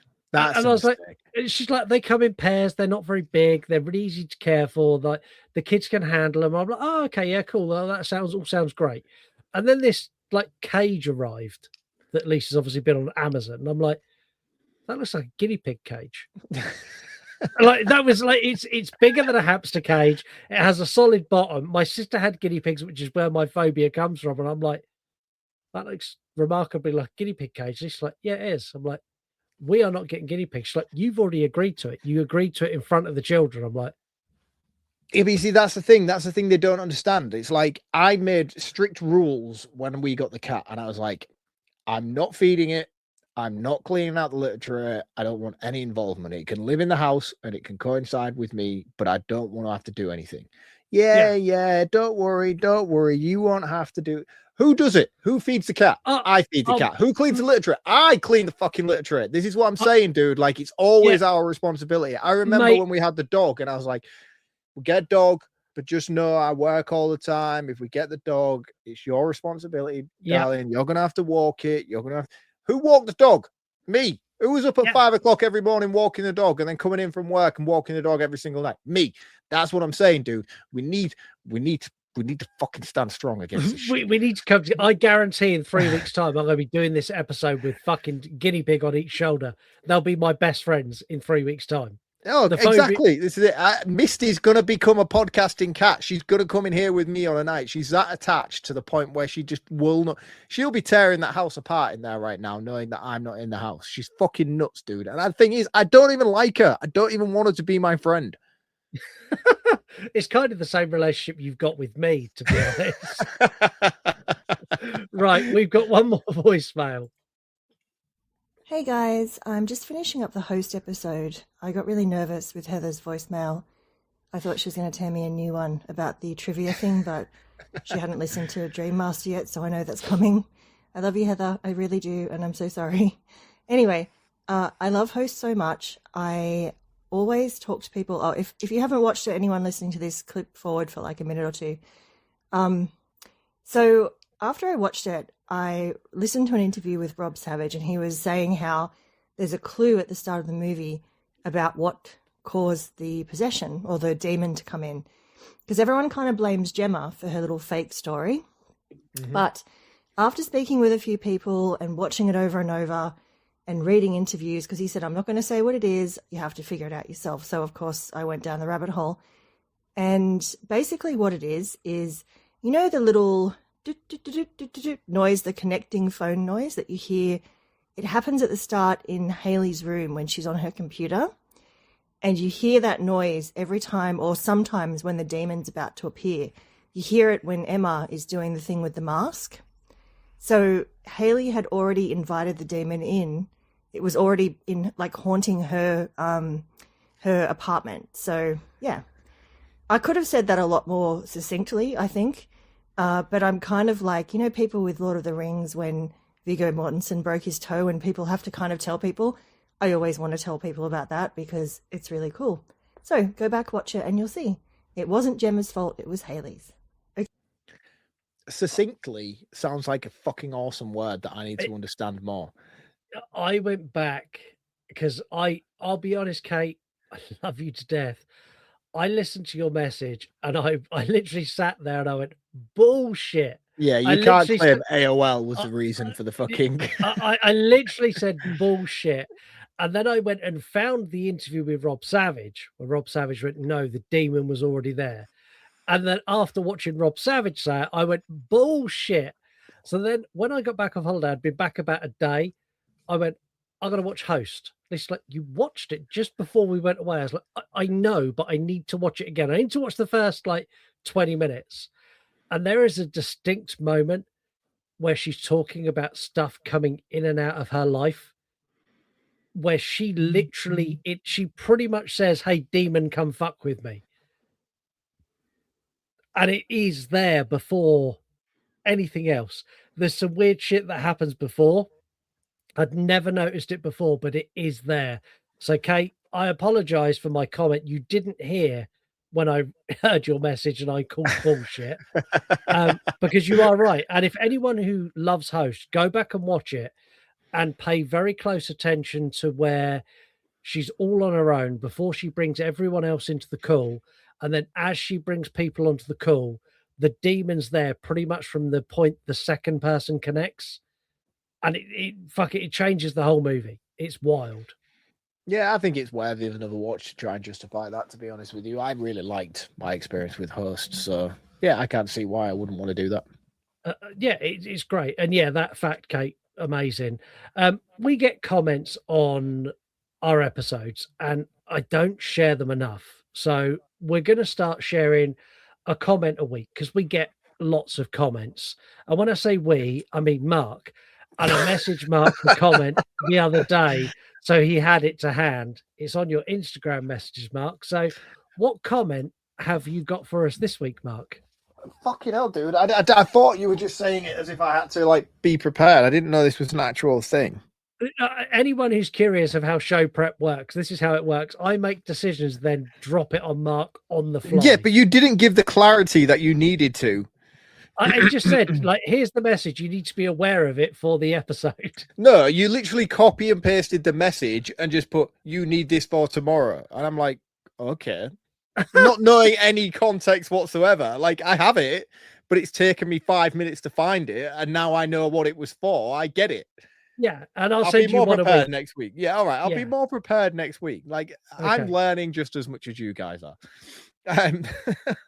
So the comment is Nightmare on Elm Street 4 Dream Master.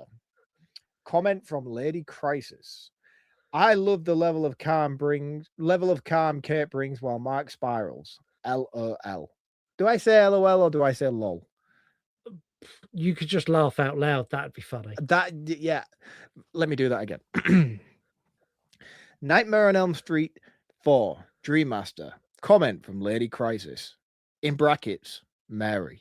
I love the level of calm Kate brings while Mark spirals. Ha ha ha ha ha. That's exactly how Mary laughed.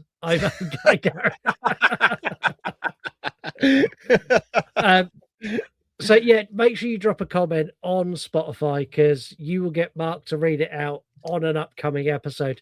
If you want Mark to do it in an accent, drop that in the comment. We can bring that back. We don't need to bring that back. Yeah, we could do that.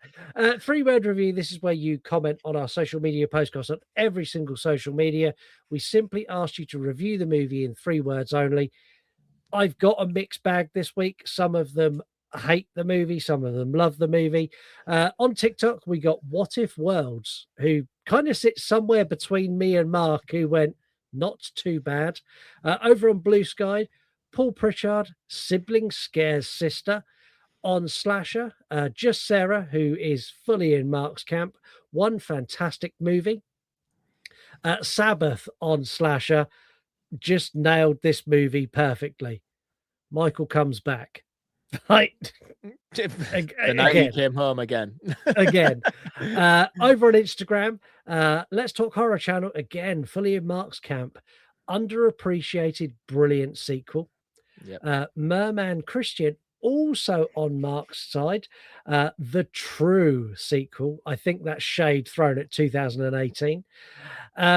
Cult Movie Lover 87, weak plot twist. Dewey Pod Monster ruins the franchise.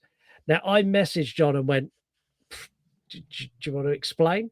And he's like, yeah. He said, it's the twist of the sister thing. He said, it just shifted the whole franchise into a direction where we had to suffer Laurie Strode and Laurie Strode's siblings for 40 years. I'm like, yeah, okay. I get it. And again, I don't want to dive into it too much. I feel like I did a good enough job explaining my stance on it very early on in the episode, but I'm not opposed to it. I don't think it was a bad decision based on what other franchises were doing around a similar time. Yeah, I think it makes sense. I don't necessarily think you need it. Like, he could come back for Laurie because she's the one who got away, and you could make Jamie Lloyd and everyone else new characters, but I understand the decision. Oh, yeah, don't get me wrong. I feel like there is plenty of creative elements at play that could have been used to utilize the justification of his resurgence every Halloween. You know, it could have gone in a multitude of ways, but I think like this is a more grounded way of keeping it sort of in keeping justifiable with the other, and in keeping with the other movies of the time as well. It kind of makes sense. Hey Internet Eric here went with honestly kind of boring. And finally, Big Bad Wolf 888 went with best Halloween sequel, which leads us lovely into our brand new game. So I have been away, and every time, anyone who's listened to the show for a long time will know that every time I go on holiday, I come back with a whole host of new ideas that are fun and entertaining and different. So we have a game called Tomato Twos. It's a head-to-head between sequels, the second movie of horror movies or horror franchises. I'm going to give you 2 movies, and all you need to do is tell me which one the critics scored higher on Rotten Tomatoes. Right. Okay. I'm going to find this really difficult because I always feel like the original would surely score higher. Oh, no. Um, It's going to be a sequel of a movie versus another sequel of a movie. Oh, right. Okay. I thought you was talking like if you was going to do Halloween Oh, 1 no. versus Halloween 2. Right. No, because originals are going to spank them almost every single time.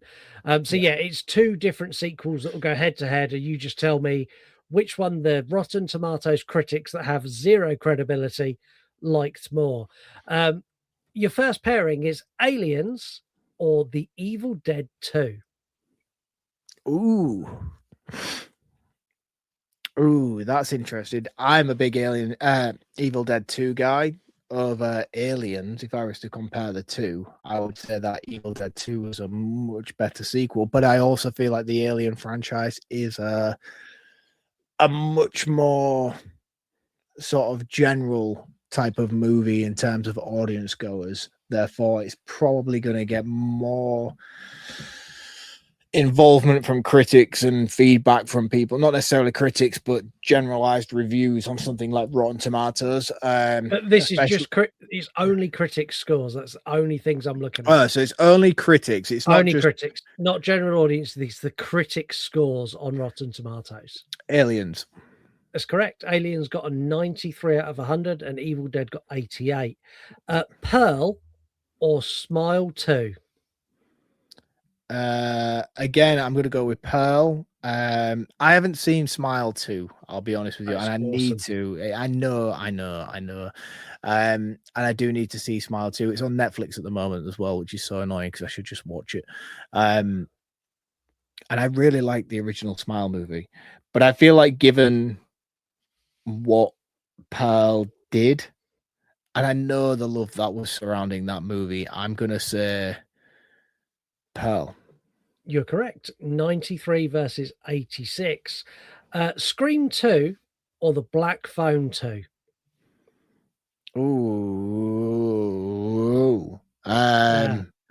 Yeah, that's hard. My personal preference is obviously The Black Phone 2. I feel like it's a far superior movie to Scream 2. Fuck. But I'm gonna go against my opinion, and I'm gonna go with Scream 2. That's correct. 83 versus 72 for The Black Phone 2. Now's where you're going to start getting the hump with me. Halloween 2018 or Halloween 2?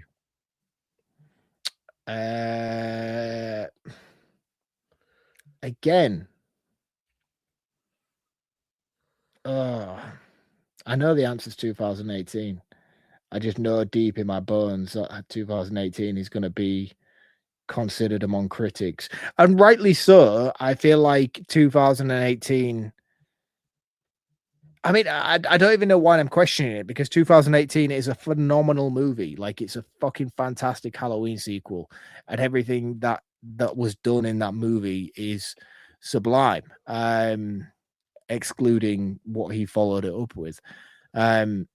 So yeah, I'm gonna go 2018 over Halloween 2, even though, do I disagree? I don't even know if I do disagree, to be honest with you. I really don't know if I do disagree, because I love 2018 so much, but I also love Halloween 2 so much as well. I don't know which one. That's a really difficult head-to-head for me to be able to be like, which one is. Which one are you going with? I'm definitely going with 2018 in terms of just scoring the points for the game. But me personally, I'm just in a battle with myself at the moment on which one I would pick. Well, you're right. It's 79 for Halloween 2018. I'm not going to tell you what Halloween 2 got, because it may appear later on this list. Okay. A Nightmare on Elm Street 2 or Tremors 2? A Nightmare on Elm Street 2 all day long. That movie's the fucking greatest movie of all time. I love A Nightmare on Elm Street 2. And if that is wrong and Tremors 2 got more than A Nightmare on Elm Street 2, I swear to God, you can fuck Rotten Tomatoes for the rest of its life. You're wrong. A Nightmare on Elm Street 2 got 47. No fucking way. I've seen Tremors 2. That movie is dog shit. It got a 64. Fuck off. Right, I want to recount. I want to recount right now. Alien versus Predator Requiem or Poltergeist 2? Poltergeist 2, surely.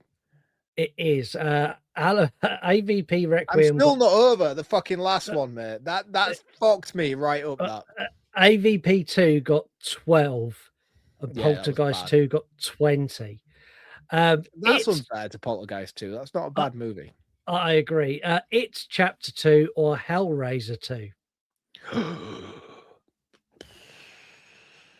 Hellraiser 2, surely. There's Surely. 10 points between them. Surely Hellraiser 2 It's comes not. out superior. Chapter 2 got 62 and Hellraiser got 52. Who the fuck are these critics? Texas Chainsaw Massacre 2 or Sharknado 2?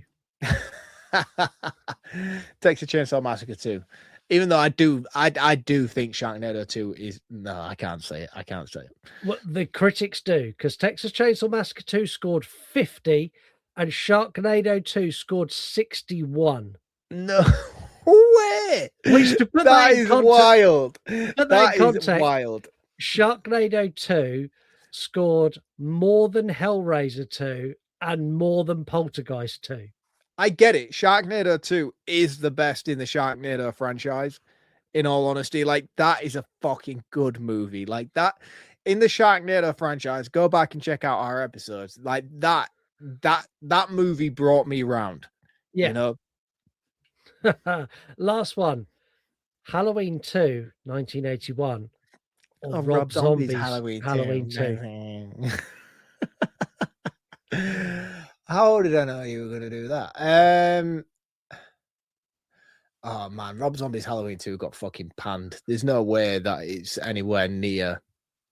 I think the margin as well. I'm more curious about the marginal difference between the two.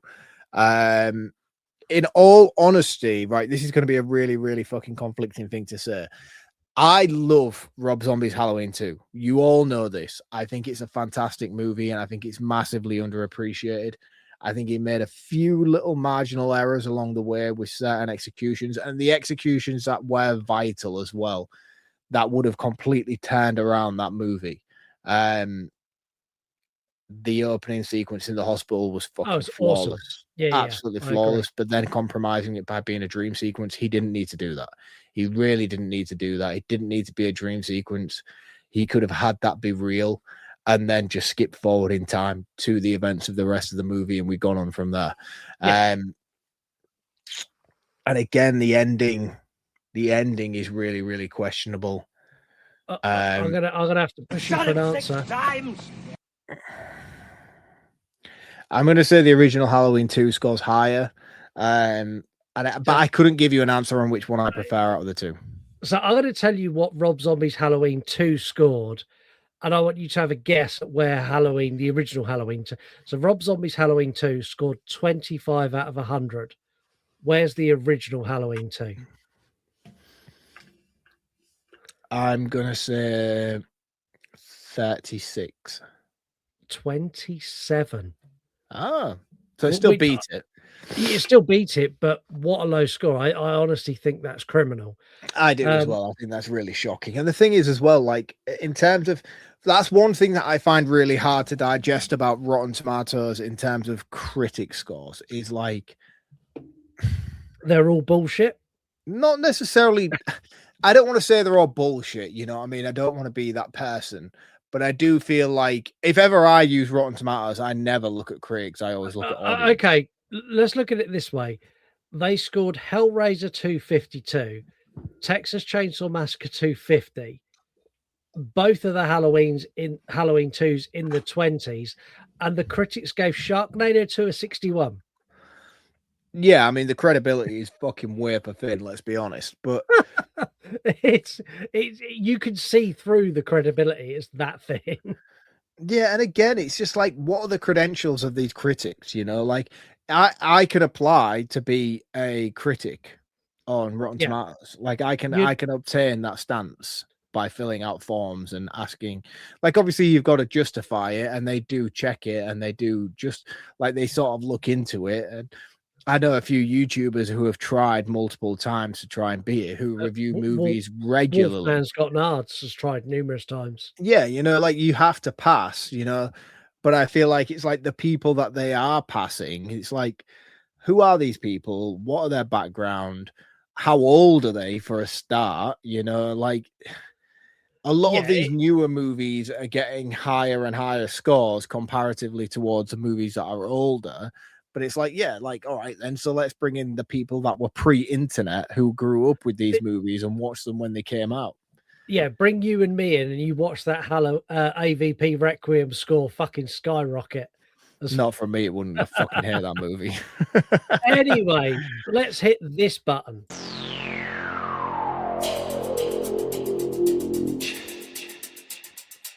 Ladies and gentlemen, boys and girls, children of all ages, it is time for your favourite time and mine. It's VHS from the crypt.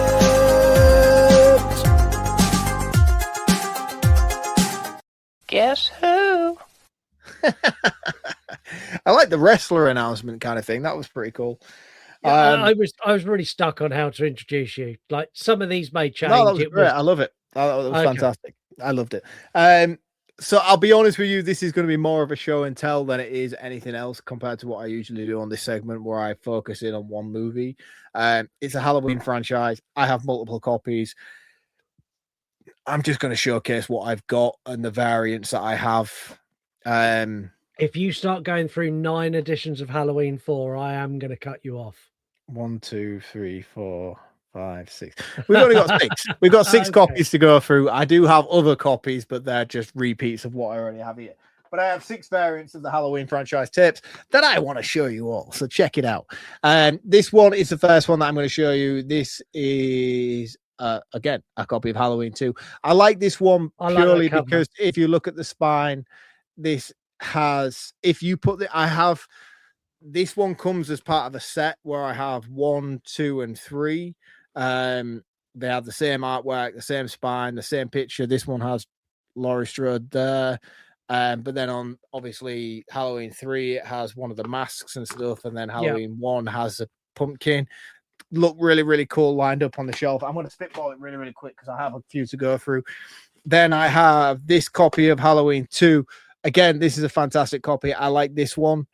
And this one's weird because I have it.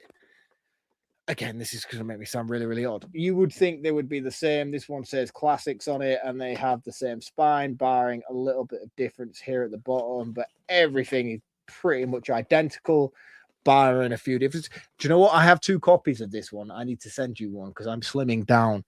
I'm coming up to see you next Tuesday, so just give it to me then. I'll give it to you then. And the thing is as well, like I have like 7 copies of the same tape for Halloween 4. I was basically just regurgitating every sort of anything I could get that was Halloween. So as much as I have, I'll keep these 2 because these are slight variants, but I do have little physical media gatekeeper, you fucking taking shit off the market so other people can't buy it. Look at you go. Pretty much, yeah. So I'll keep these 2 because there is a slight difference in variation to the artwork on these. But again, I have multiple copies of this one that I will give to you. And then I will jump on to my NTSC collection, which again, Americanized tapes if you're American. This one, I really like the artwork on this one. That's cool. I like that a lot. It's a really, really cool tape, cardboard sleeve. Obviously, it's in a protector, so it looks a bit glary on the screen.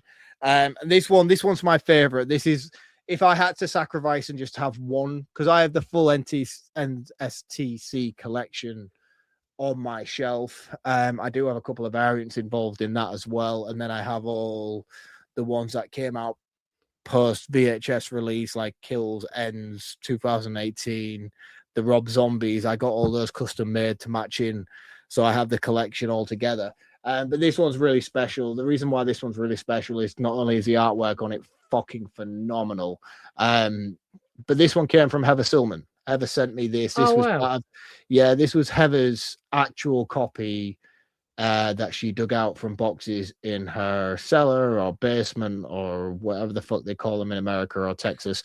But this is Heather's original copy that she, when she knew that I was on the pursuit of trying to find all the American variants of the Halloween franchise, she was like, "Oh, I have some." I think she sent me H2 was definitely one of them, which was this one because I love it because of the artwork. I think she sent me a copy of H6 and Halloween H2O, because I have 2 copies of H2O. So I know this one was definitely the one that Heather sent me, and Halloween 6 I know she definitely sent me, and Halloween H2O she definitely sent me. And they were all from her mother's, because her mother used to work in, I'm sorry, Heather, you will need to call in if I've factually got this wrong, but her mother used to own or work in a rental shop. No, that is true. Like her mother used to own rental, or she worked in a rental shop. So Heather's VHS collection is actually phenomenal. She just doesn't have anywhere to display it. And then finally, my last tape to showcase regarding Halloween 2, which is my favorite tape in my Halloween collection, and this is the singular tape that contains the double bill of Halloween 1 and Halloween 2. That's the one you shared on your Instagram, and I commented, but instead of watching those, why don't you just watch Halloween Resurrection? Yeah, and I weren't in the mood either. I was going to be like, ha, ha, ha, ha, but I was like, nah, fuck you, dude. Nah, fuck you, dude. And then there was a host of comments below it going almost along the lines of, who the fuck is this guy?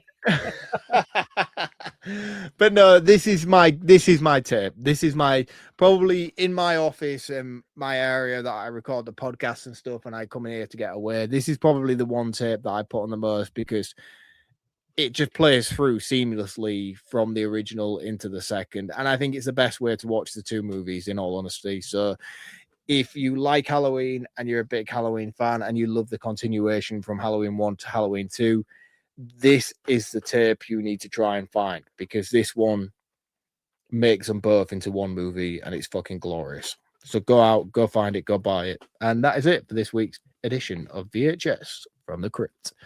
And make sure you go and follow Mark. He is at VHS from the Crypt on Instagram. He's also at Reviews from the Crypt, which are popping up more and more frequently now, and I'm glad that account's back. Yes. Purely for the fact that you're reviewing stuff that I know you watched ages ago. And I love the fact that some of these movies I think you've rewatched, because we've spoken about them on the show. And then I'm like, oh yeah, Mark, like, really didn't like this. And then you're like, I really didn't like this when we reviewed it. And then like now I've watched it again and actually it's all right. And then you change your scores. I'm like, oh, okay, yeah, it's good. Like for me, it's really interesting. Like, he's watched this again. He's changed his mind.